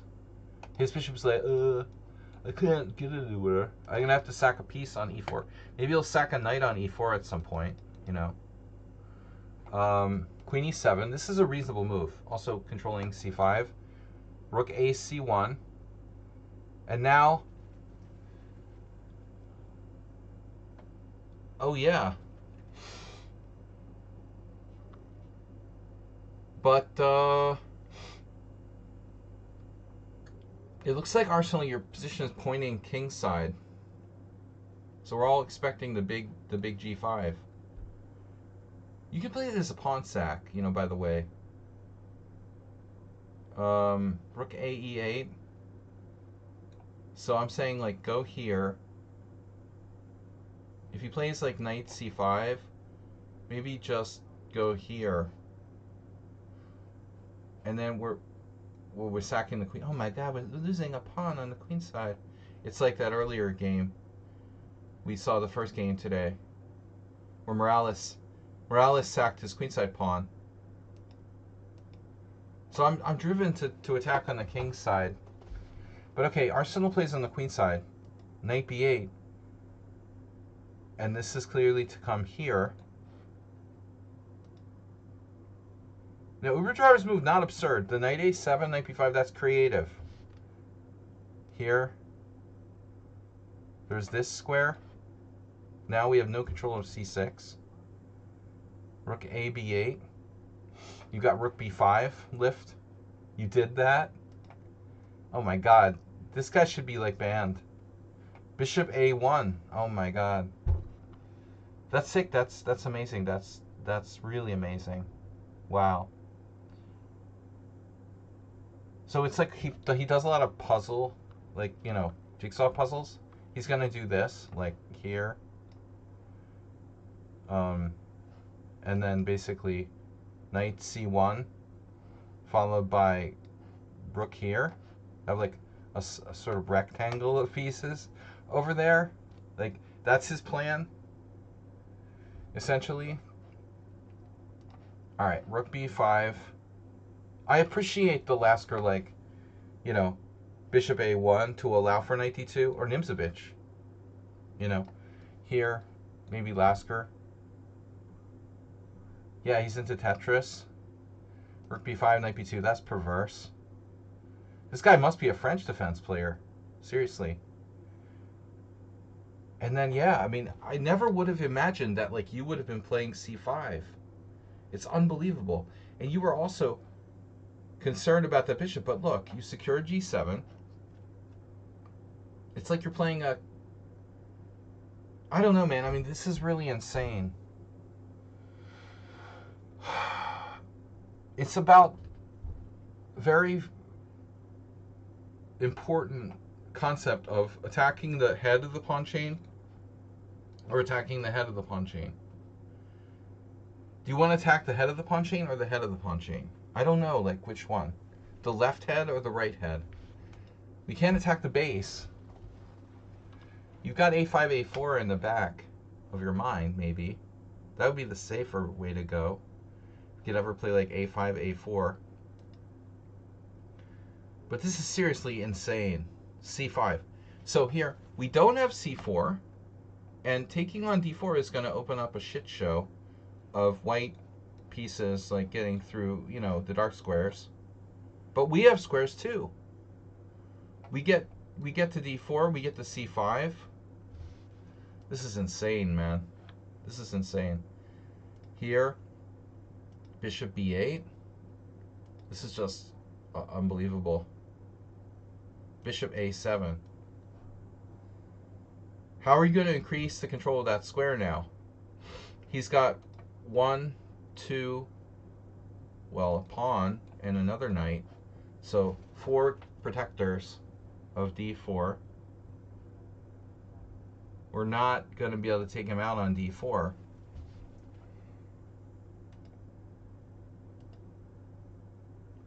But he takes.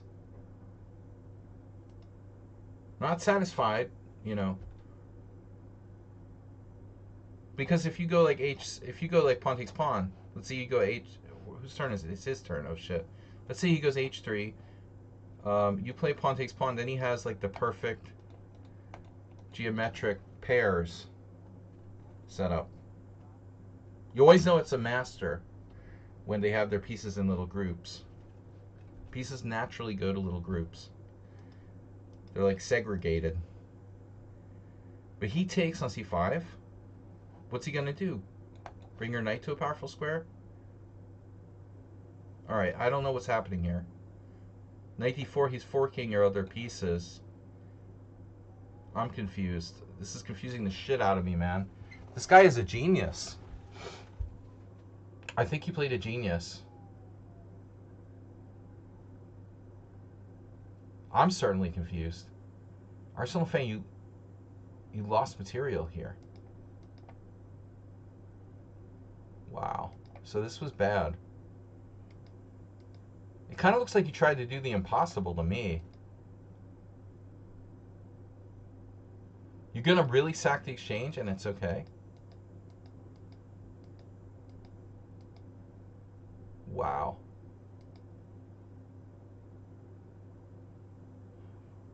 Oh, because you got boom. So this guy is thinking he's winning. He's basically thinking, I'm winning. I'm hitting b5, I'm hitting e6, and I'm undermining d5. I'm winning, and I have perfect symmetry with all of my pieces in little groups of 2. And you're like, well, that's fine. Okay, knight f6. This is defended, and now I sack the exchange. Holy shit. Is there any flaw here? If there's no flaw, if you can't take this guy, he's got nothing.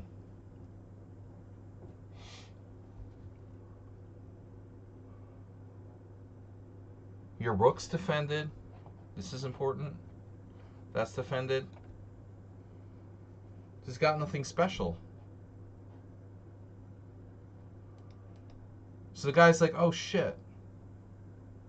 So he just does h3. And now you can save your rook. You're like, my pieces are in groups too. Okay. At the end of the day, you have more space, which might factor in here. Knight e5. Wow.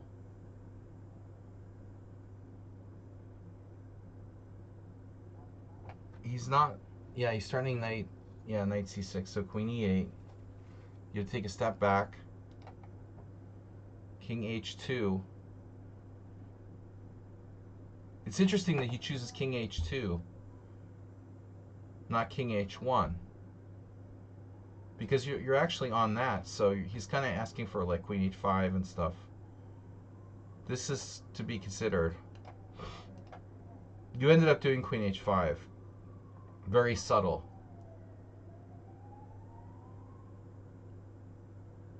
But I think Arsenal fan, like, this g5, it's like the missing link of this game somewhere, you know? You need to find a moment where that was a thing. My instinct is that you play too much on the queen side, and you should have found a way to play on the king side. Queen h5. There's no... Actually, this is... Is this a threat? Is this a threat? Wow. He can't take here? For reals? Oh my god. How does this work, man? Bishop takes e3? My head hurts. I don't get paid enough to do this. What the fuck is going on here? But even this is like semi-protected. Dude, I have no idea what's going on here. Rook takes c8, rook takes c8, check. Queen somewhere. Like here. What is going on, bro? My god, it's like insanely close. This is like mind-boggling complications. The guy could have gone into that. He goes rook c5, knight e6. And now, I guess this was better. What he did was like safer. Now you have a tactic, knight takes e3. And the idea is rook takes e5. Jesus Christ, man. Also, you can play queen takes e3, knight g4, check. This is crazy game. Just a crazy game. Rook e1. This is too complicated for me to analyze in like 20 minutes, man. They're talking about knight takes g7. Right, like who knows? It's insane. This is the most insane game ever. We would need 2 hours to analyze this game. What the hell is going on in this game, you know? I mean, first off, he plays king h2, okay? But there's a lot of shit happening over here. You know, there's a lot going on. You're just like queen h5. Wow.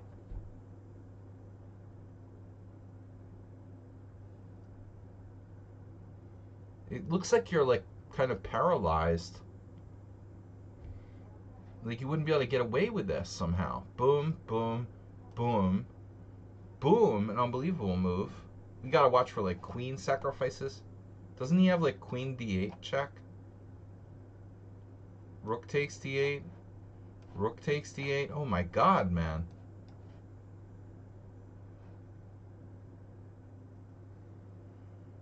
Yeah, his bishop on b1 isn't helping much, is it? Now we're talking about knight takes g7. Come on, bro. He can just take it with the king. So is this for real?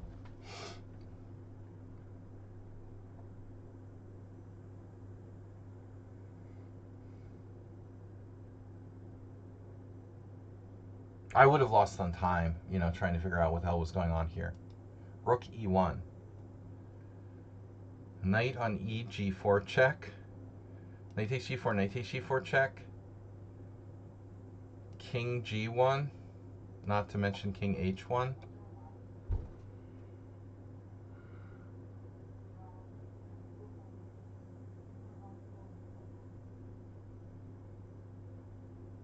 Well, he wants to unpin himself, so unpin his pawn. And then e3, queen d7.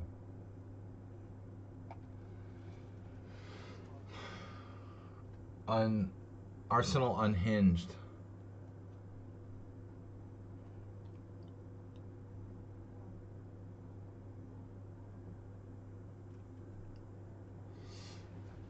Can you tell if people are psychopathic by their chess style of play? Sounds like a good topic for a psychology doctorate or something. If I ever went back and got my like master's degree in psychology, that would be some kind of concept to like, you know, investigate chess players and their styles, how their personality relates to their playing style.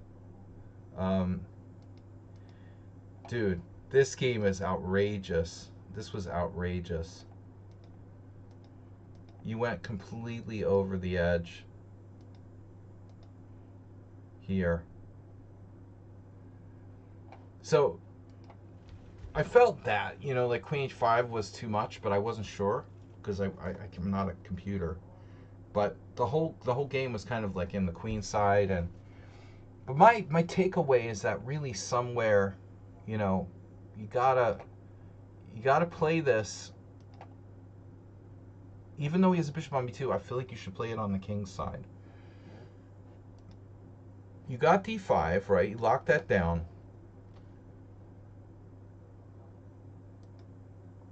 Just reverse French. But so this is like you're committing to that queen side stuff. Arsenal, I mean, Uber driver's talking about knight a7. I say you play on the side where you have more space. So it's got to be g5. Something with g5. What will Alexander Ivanov do? Well, if you put your king on h7, you get sliced on that diagonal with Pichu's piece sacrifices. You can't really like move your king anywhere. It is tricky. So I think some kind of maybe just g5, maybe some piece lifts. What does the engine want to do? Knight b8 is the engine move. Wow. h5. Okay. I like this too. That's crazy, but I like that too. I thought about that. You guys won't believe me, but I thought about h5. h5 might be a good move to shut down that g4 shit. Maybe you want to stop his g4 thing. But I think this also, like here, is okay. But very hard position to play, Arsenal. That was a fascinating game, dude. Don't feel bad about losing that, because you got yourself into an unbelievably weird and complex position where, it was almost inhumanly possible to play it well. So this is Ghazi. Ghazi sent me a game and he said, over the word game I played against the 2000, I was black, 90 minutes with 5 seconds delay. Yeah, why does the US Chess Federation insist on that 5 seconds delay crap? It's so stupid. 5 seconds delay? Why? Why do they do that? The International Chess Federation, every tournament in FIDE is like 30-second increments. So US Chess Federation has 5-second delay. That's retarded. When is that going to end? Yeah, of course, bonus time is better. How the heck do you go to the bathroom if you have 5-second delay?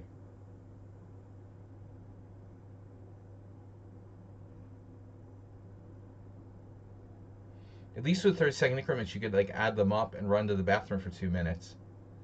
5-second delay? No, you don't go, or you lose on time. e4, e6, d4, d5, knight d2. So you play d takes e4.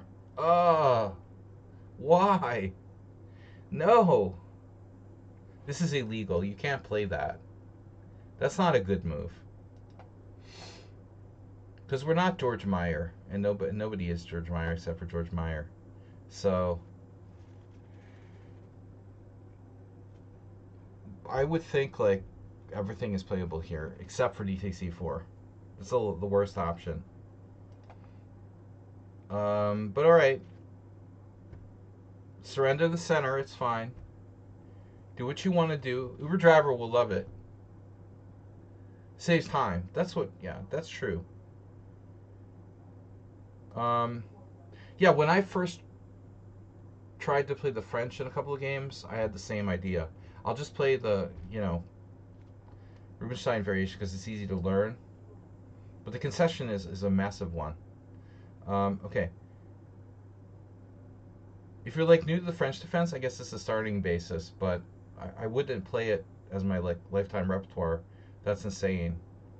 So now knight d7. Well, it's better than the Fort Knox. This is better. Definitely. Like bishop d7 is, I don't think it's quite as good. But if you do play bishop d7, don't do what Uber Driver does. Don't ever do like bishop c6, bishop takes f3, and just like give them your bishop pair for nothing, because that's a very bad idea. There are variations where black plays bishop d7 and then tries to play like bishop d6, and the bishop can come like back to b7 or something like that. The worst variations are those Fort Knox where white just like gets the bishop pair for nothing with bishop takes f3. It's queen d8 Scandinavian with bishop g4, bishop takes f3. So this is the best, right? Knight f3. Knight f6. And then so, well, bishop d3 or knight takes f6. This isn't the fucking Caro-Kann, man. You know, I can't believe that anyone plays knight g3 here.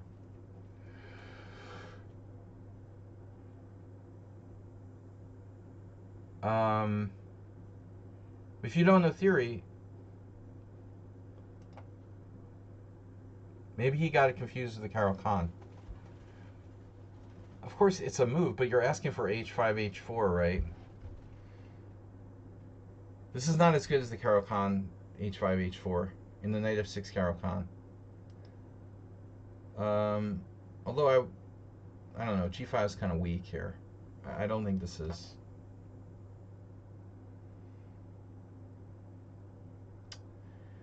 I don't think this is gonna quite cut it. So c5, principled move, attacking the center. Yeah.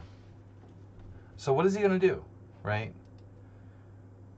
What's his plan? I mean, what is knight g3 about? Of course not h5. This is much stronger. It's by the way, like if you go to Caro-Kann, seriously, here, just talking for a minute about this, like knight c3 takes, here takes, knight f6. If white plays knight g3, h5 is the most popular move. g6 is a good move too, but I think Navarra played this. Was it Navarra? It's not in there. I thought it was c5. There's no Navarra. It's weird. I would have sworn there was a Navarra game here. I must somehow be confusing it with a very slightly different position. Maybe there's a knight move in. That's weird. Okay, anyway, this is off topic anyway. e4, e6, d4, blah, blah, blah, blah, blah. Okay, knight f3, knight f6, knight g3, dubious, c5, best. And now what does white do? Bishop d3. That'll just get hit, right? So he goes here. So this is really lame for white. So what's the idea for white? Like put his bishop on f3 and skewer the queen side to put pressure on the queen side? Yeah, Pichu, there was a guy who played that against me in the 80s. Who was the best player in our club. It was like 2050. The queen f3, Caro-Kann line. That's one of the oldest lines in chess. Bishop e2, so that you're not going to get hit by knight e5. Bishop on d3 is likely to get attacked by these guys. So now what? This still feels like this is a Caro-Kann, man. This is a 97 Caro-Kann now. Literally. Where black got c5 in for free. You're like a tempo up in a 97 Caro-Kann. It brings back nightmares of games that I lost in the 80s. 1988, 1989, 1990. When before while I was still playing the Caro-Kann from time to time. I remember this horrible game I lost around 1990. Ugh. But a tempo up, even. So I don't know what the best move is. You got to experiment with stuff like b6, queen c7. Bishop d6 is more active than bishop e7. How do you know what to play here?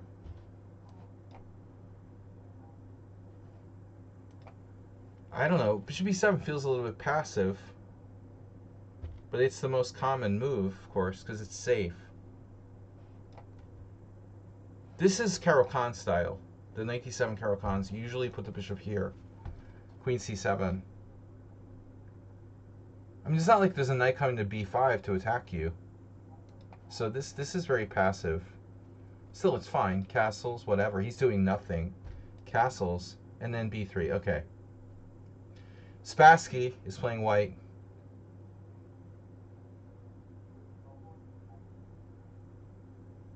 This looks okay. This is solid, right? He'll go bishop e2. It's a very boring, yeah, Karpov. Spassky Karpov draw in 12 moves. Bishop e2. The only thing about that is, like, okay, he puts his bishop on this diagonal, then this bishop diagonal is empty, so there's squares like f4. You can maybe put a knight on f4, or use that f4 square. We call it the, we have a word for that square. It's the elf on a shelf. It's a shelf square. If white plays bishop e2, there's a shelf square on f4. You can put your bishop or queen or knight there. So you went b6, that looks good. Bishop e2, bishop e7, c4, okay, standard Spassky. And now you exchanged on d4. But I would say, like, don't exchange on d4 unless you have a reason to exchange on d4. He's got a quite passive setup. As you can see here, 2300 played queen c7, which looks decent. I feel like exchanging kind of is always a very slight concession. If we play this, you know, what would Uncle Yermo do? Probably here, bringing the rook in. But you look at the shelf square.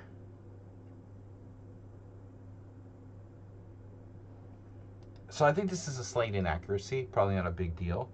Pawn takes d4, knight takes d4. Now he has not just that, but maybe bishop f3. a6 is fine. Of course he plays bishop f3. Of course you play queen c7. You transpose to a game. I lost this guy, Alejandro Rios, in 1992. Crushing game. I was killing him the whole game and lost. I wanted to kill myself. It was horrible. He was totally like losing the entire game. It was a crushing game. Ruined my tournament. I had a good start. Colombian.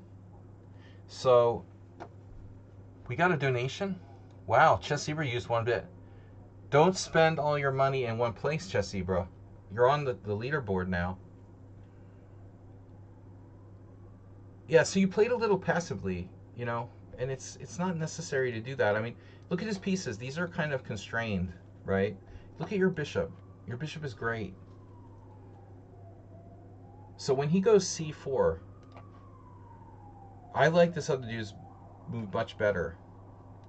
I think that his knight coming to d4, him playing bishop f3 only helps him. You know, those pieces, these three pieces in particular, are very constrained. We learned that, like, playing black, you want to trade some pieces, equalize, whatever, but you already equalized, you know, a while ago. I think that at this point we're trying for slightly better. So, battle. We haven't had a bit battle in a while, guys. 1 and 2. Thing 1 and thing 2. Queen f4. Queen c2, you could do the shelf. But what... Oh, Eperyeshi, dude. Check it out. I told you this was a Caro-Kann, right? Yeah, Eperyeshi Laszlo passed away a couple years ago. I think he had cancer. He was sick for a long time. But we're still friends on Facebook. Sick world we live in. But anyway, the thing was that Eperyeshi was very solid, and he loved to play the Karpov Caro-Kann. This is actually a Caro-Kann, dude. You transpose to an Eperyeshi Caro-Kann from the French variation. That's crazy. It's really weird. So, anyways, c takes d4, knight takes d4, a6, probably necessary here. Queen c7 takes, and then queen e2. I think that's an upgrade over c2, by the way. And you here Bileski played rook f8. I have no idea where this was played, you know. don't know. It's like those guys are too old to be playing in a junior championship. Probably some tournament in Spain, 2003. Although I didn't know Rios. I played him in the U.S. He was from Colombia. I don't think it's the World Junior Championship, and I don't think they're strong enough to be an Olympiad. Maybe Rios, but definitely not Bolesky. He was Ukrainian? I'm not sure. But knight c5 looks okay. I don't know. You've got to watch b4. This is a very solid move by Bolesky. Knight c5, rook fe1, rook fe8, rook ad1, yawn. I mean, obviously this is a possibility, but you have knight a4. But you're going to have to watch that. This is a weird move by white, pulling his own knight back to f3. What if he were to play like bishop a1 or something? Would he ever be able to play like b4 maybe? Okay, white also has to be careful. So anyway, this is not an exciting position. Knight f3, and now what? You can play b5. Feels like you're trying to play like super solid. Yeah, he wants knight e5, but both sides are kind of like afraid to do anything. It feels like now you conceded. You're like, all right, yeah, I'll just blockade the queen side, fine. You went from slightly better to slightly worse. But not slightly worse enough to probably lose. That's how lame white's advantage is. Now, this is a surprising move. I thought we were going to see rook d8 here. But obviously there's some questions about the c6 square. If you play rook d8, he takes, you take with a bishop, right? What's the problem? Knight c6? I don't know how much a bishop pair necessarily gives him here in this position. I mean, his bishop on b2 is pretty strong, though. It does look kind of dangerous. Yeah. Okay, we don't love that, but, you know, you got into the situation by playing a little bit too passively. Now bishop d6. Here. Dangerous. That looks dangerous. But you got f5. You have f5, even. Then he takes. Okay, take, take, take. So you got to do this. And you equalized again. Bishop e5, queen e5. Queen d4. And now? Shit, he still has the open file. Looks like you can hold. Take, take, king f8. Yep. You definitely should draw, but you're not better. This is annoying.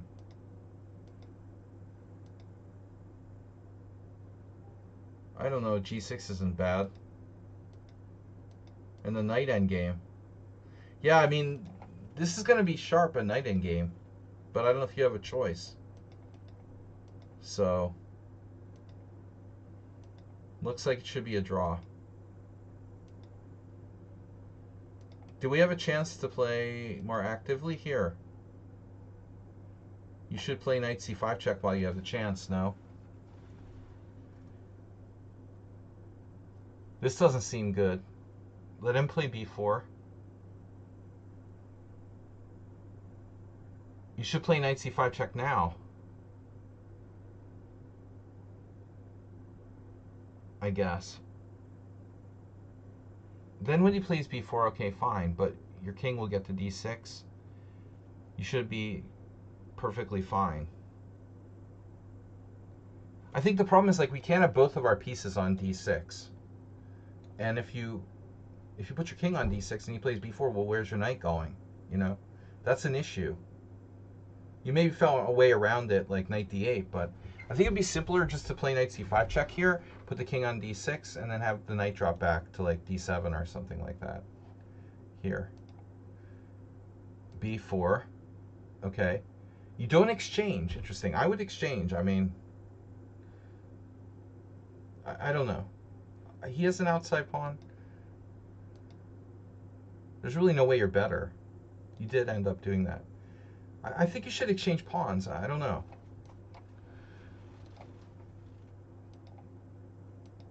You finally did. And then here, well, knight e6, I guess. E4 check is probably okay. You got king e5.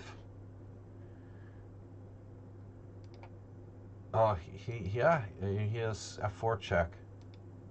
So king e5, f4 check takes en passant, and you're better. The main idea is that if he tries to do knight d5, you have b5. Very strong. This is a strong idea. King e5, knight d5, b5, or, you know, f4 check, obviously you take, and you have threats of this. I mean, it's probably a draw because there's so much material off the board, but black is a tiny bit better, it looks like. And what now? Does he have to play some weird move? Okay, I mean, the 3 against 4 should be a draw, probably. Even if he liquidates with this, I don't think you can win. You know, I mean, it's no way. You can try, but I've tried before. This should be a draw. Unfortunately, it's just not enough pawns left. You know, maybe he should bail rather than playing b5. Sometimes you have to... He has to realize, like, if there's no chance for him to win, because b5 leaves him with a bad structure. This could lose the game. Knight endgames are very unforgiving. Maybe he's counting on king d4. So that's messed up. Wow. So you played knight b4 now, preventing king d4. That's beautiful. Here, mate. Oh my god. Mate with a knight in the middle of the board. Emery Tate style. Dude, that's crazy. You just get mated with one knight. Oh my god. Because he's hoping to get king and d4. If you went anywhere else, right, he's fine. Jeez. He's expecting knight a5. Again, actually, this doesn't look great for him either, because there you have knight b3 check. Yeah, you're actually pretty good here, too. Maybe a draw, but this is a tricky move. The problem is you've got knight d3, and you have that mate. Knight a4. Something we can do.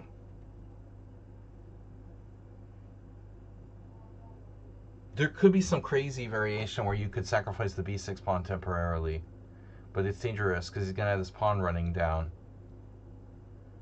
What I'm suggesting is something really insane like this, this, this, this, this, this, you know, and being able to stop that pawn, but yeah, it's not happening. So you have to go back. I like how that's an exclamation point. It might be the only move. But I guess it's still a draw. It's still a draw. Yeah, that's a weird move to play. Why would white give you like a protected pass pawn? This has got to be a dead draw. C5 is a dead draw. G4? Giving you a protected passer on F4. Okay. Is he playing for a win there? Or is he trying to lose? Wow, that's a very strange way to try to win. I don't know what's going on here. Here? Yeah, it's like he tried to win with this crazy idea. Check here. F3, hello? Wow. It's like you both tried to lose. The impression that I've got. Crazy. You know, that's one thing I want to comment on. I know this has been a kind of long stream, but you're pretty good. You're a pretty good player, it seems like. 2,000 or plus. Most people, including Arsenal fan, are psychotically aggressive. But they shouldn't necessarily be psychotically aggressive. Psychotically aggressive isn't like the default winning style, you know? It's funny how majority of players seem to think it is. One thing that people don't have a good handle on is like the draw. Being a draw is one of three possible results. It's better than losing and it's worse than winning. And it's important because it's a legitimate result. It's half a point. And people often go too far and they're like, they don't accept draws as like legitimate result. So both sides, especially White, seems like he's gone too far. I mean, seriously? G4 here? G4. I mean, there's no way in the world that White is like better after that.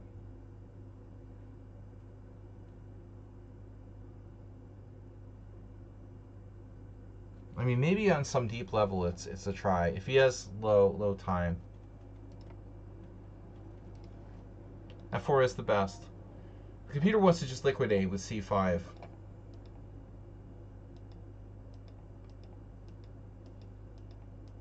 Still a draw.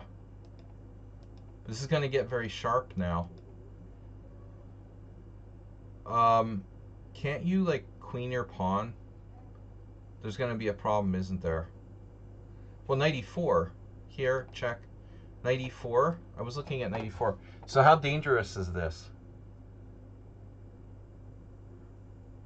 Or what if you like went crazy with your king? The problem is here, here, here, here, here. And he starts to run the pawn here. And then this. Can we get in there in time?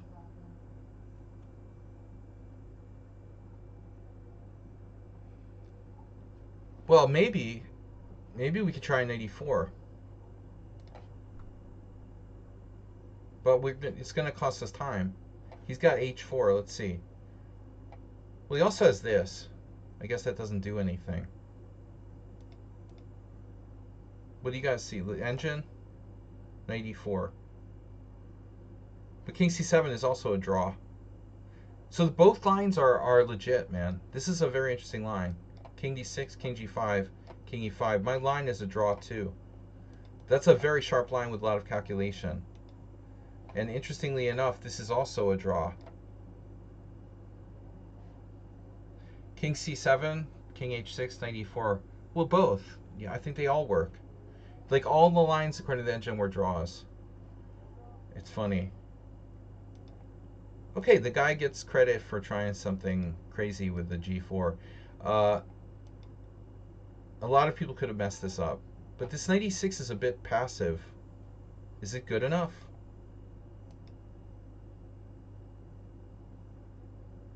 See, I'm concerned.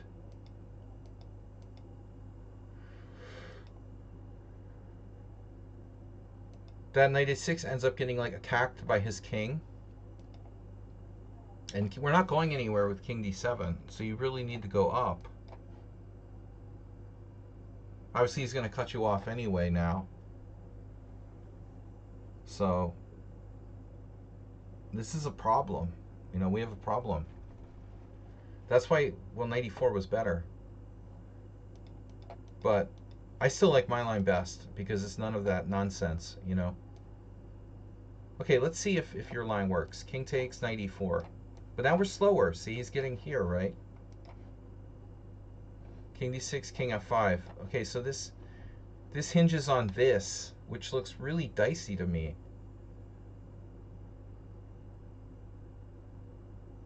h3. My head hurts.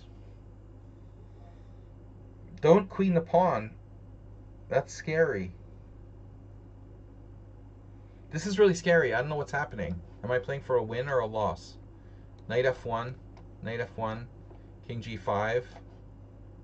That would require a lot of calculation. My head hurts. Only 92 is a draw. Phew, bro. This is like table base. Oh my god. That's too close for comfort. You can't let that get that close. That's why my line is better.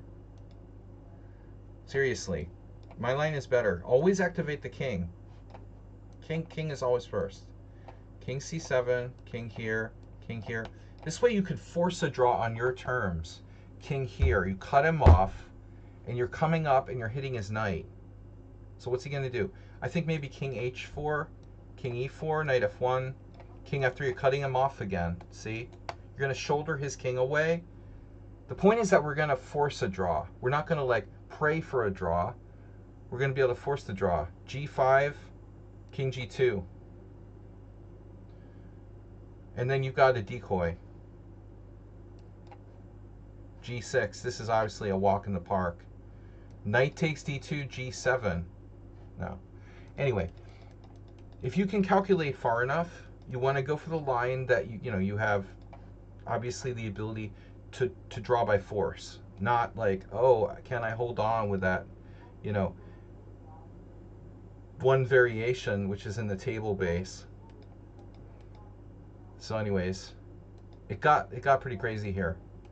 After this move, I don't know anymore if you're holding on. This looks very passive. He's got a tempo move there, h3. He can come back here, walk back, pick off your f-pawn. So that was cute. You managed to find another way to draw. Looks like. Probably this works as well.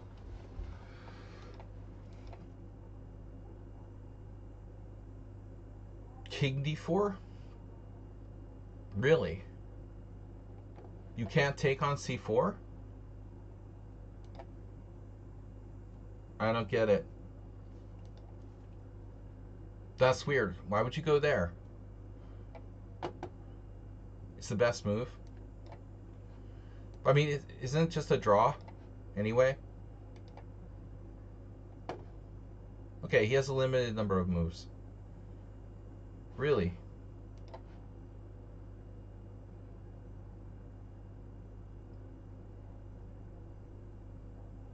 Objectively, if we run the engine till eternity, it would probably end up at the same. But somehow the computer thinks that king d4 is better than king c4. I don't know how you came up with that. I'm just going with the concrete. He's not beating you with 2 pawns against 1. And plus he's got to get back and get this one. I can't believe this is better than that, but okay.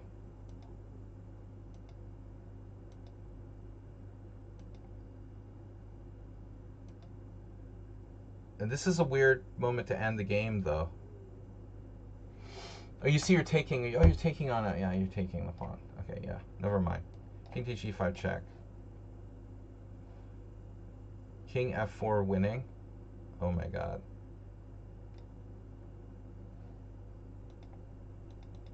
So this is a draw. Holy shit. Dude, seriously, you agreed to a draw here? Only move that draws is Knight of Fate, and I'm never finding it. I mean, I might have one in... I have like a 1 in 5 chance of finding that move. You lost. Do you want me to be devil's advocate? I just want to know, like, honestly, if you take on c4, what would have happened? You could say, like, the computer said blah, blah, blah. Why is this better? Objectively. I'm not getting it. I still don't get it. Just take the pawn. This is... I don't understand, You got to take the pawn. It's like, okay, here, right? It would be similar. King takes b5, king f5. Now, what's the difference? Still Knight of Fate draws. Okay. It's basically the same thing, then. I see your point. So in your line, you're thinking here check, here and here check, and take this was a draw, but it's not. His knight's still on f1 defending the h2 pawn, and that's the point with the king move. This is like this tempo, but it all comes down to this last thing, where you have to find knight f8.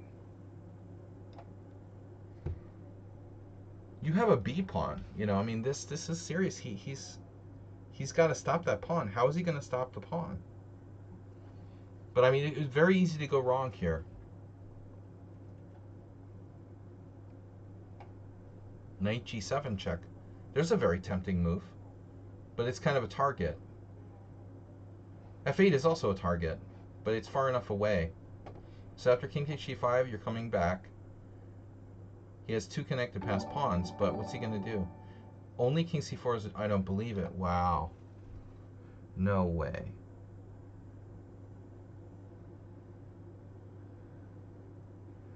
Only king c4 is a draw. Are you kidding me? Wow. Wow. King here, if h4. Okay, you've got threats too. Knight f5. b5 loses. Well, obviously, because he's got this check. So you have to go here. Then he does a check, and you have to be careful where you go. Here. And then there's like knight c4, knight here, check. So what happens if knight c4? Knight e6 check. King f6. You've only one move to save the game again. Knight f8. Yeah, this is really crazy. Now you know not to trade rooks in that knight endgame.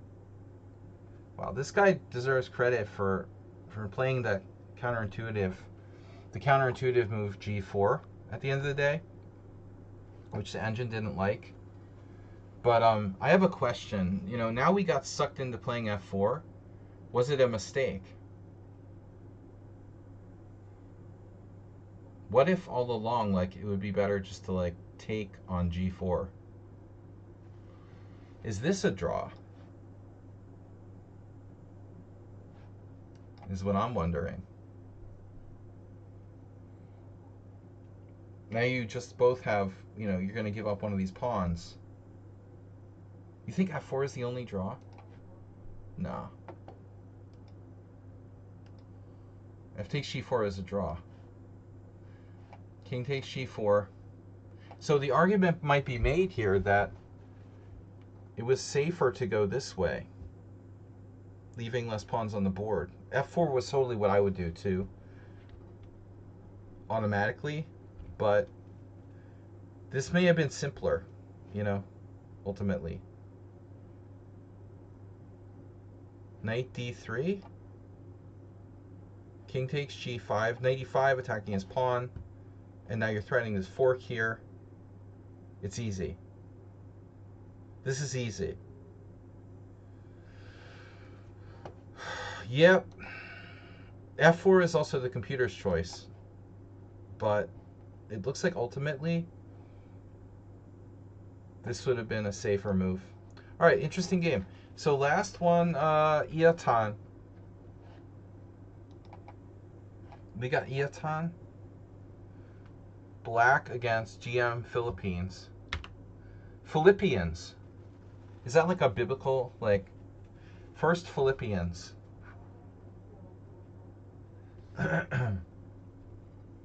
Yeah.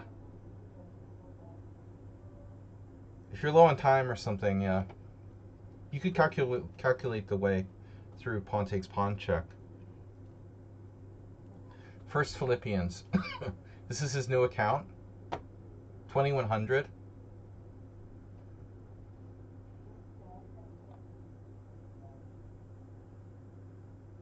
Date 2 days ago.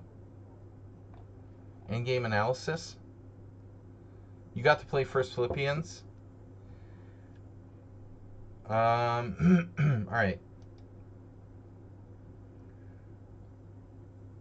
Uh-huh. Okay, G6 is a good system. That equalizes. That's an alternative. It's on Endgame AI. That's why different ALOs. Okay, I don't know what that is. So,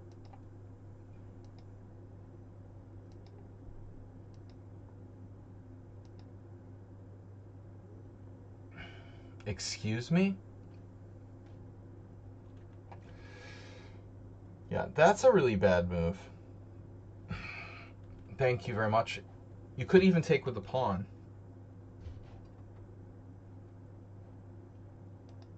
But it's more correct, take this way.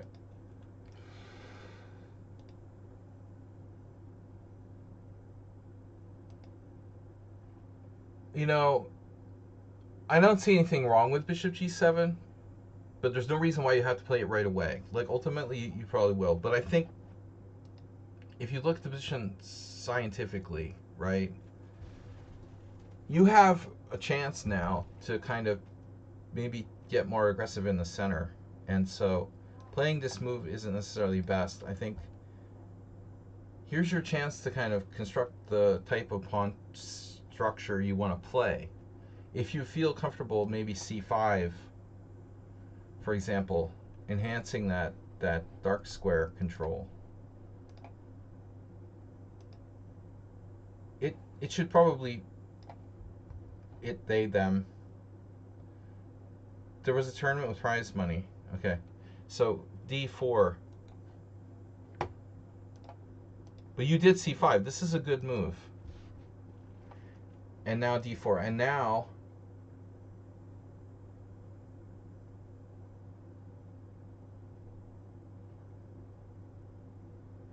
yeah, those title players, they never learned that people can use computers in the prize tournaments.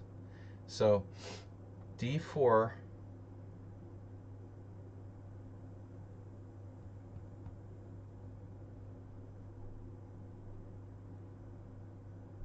Well, we definitely want to think about this. Do we really want? We have a bishop versus knight, just a advantage straight up. But taking here isn't really a problem. I guess knight c6 looks like the most active move for black. You're not afraid of pawn takes pawn.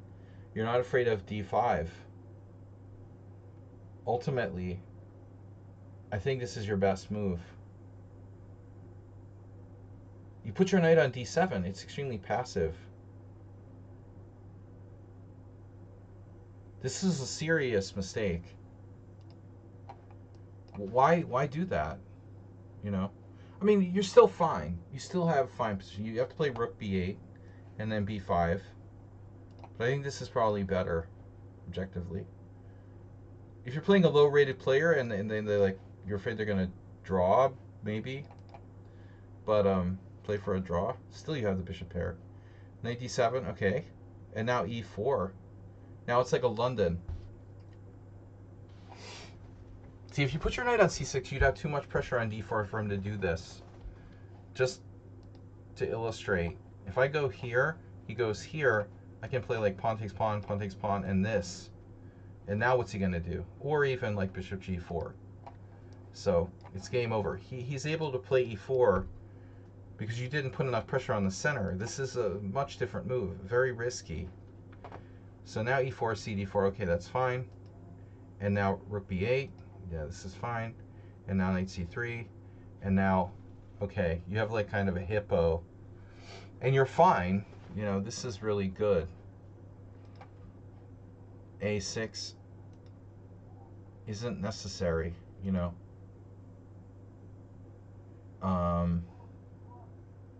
Unnecessary pawn moves. I mean, maybe you thought about this. You didn't like knight b5 or something. I like this move. a6 is probably not too bad because it's dark squares we're talking about. Rook c1, and then this. Queen's always bad on a5. Queen a5 is always bad. That's how we like to say it. You wanted to put bishop b7. Well, if you want to play bishop b7, you know, this is a thought, right? But you're afraid of knight b5, right?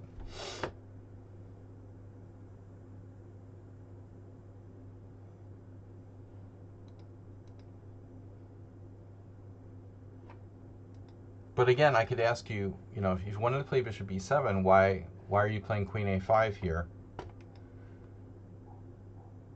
You're now facing knight d5, knight c7, so I guess e6, small center, is the way to go.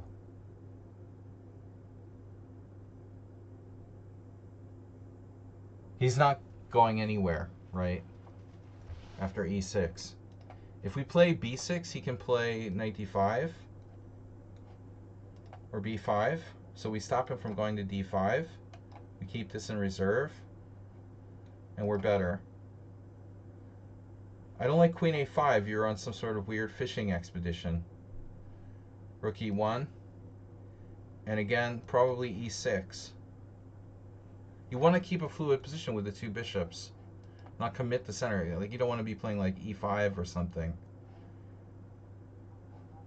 If you play e6, you know, you can answer these moves by like maybe closing the center. Well, this is not even possible, right?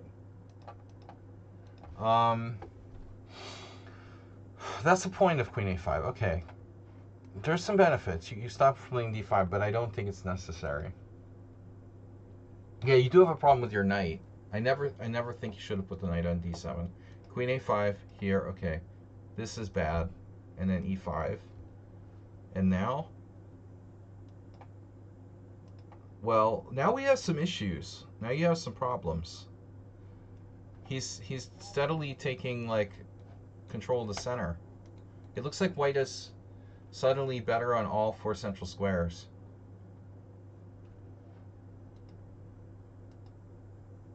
Magically, white, you know, gets control of the center. Rook d8, maybe? Do we have this?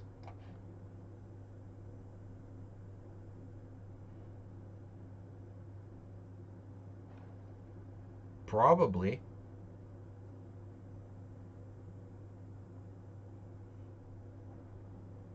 Yep. And then you could put the knight on d5. That's the point. You don't have to leave the center. He could maybe try this. But now your bishop's very strong. Yeah, this is going to slide in there. So you didn't play rook d8. And you can't play knight d5, so this is a problem. Maybe knight g4, triple attacking e5. What about that? Then he has what?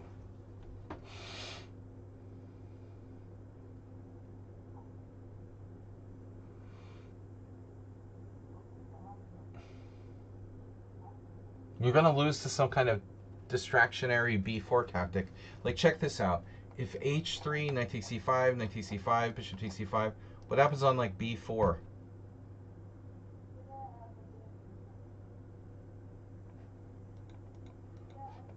What are we going to do if b4? It's about control of the center, you know. White regained control of the center, dominating control of the center. So that doesn't work, it looks like. It fails. b4 wins. Unless I'm missing something. I mean, you have this. I don't know, maybe this works? I don't think so. Right here? Wait. Is it possible you don't lose material here? Maybe. Knight b5. Shit. Can this hold?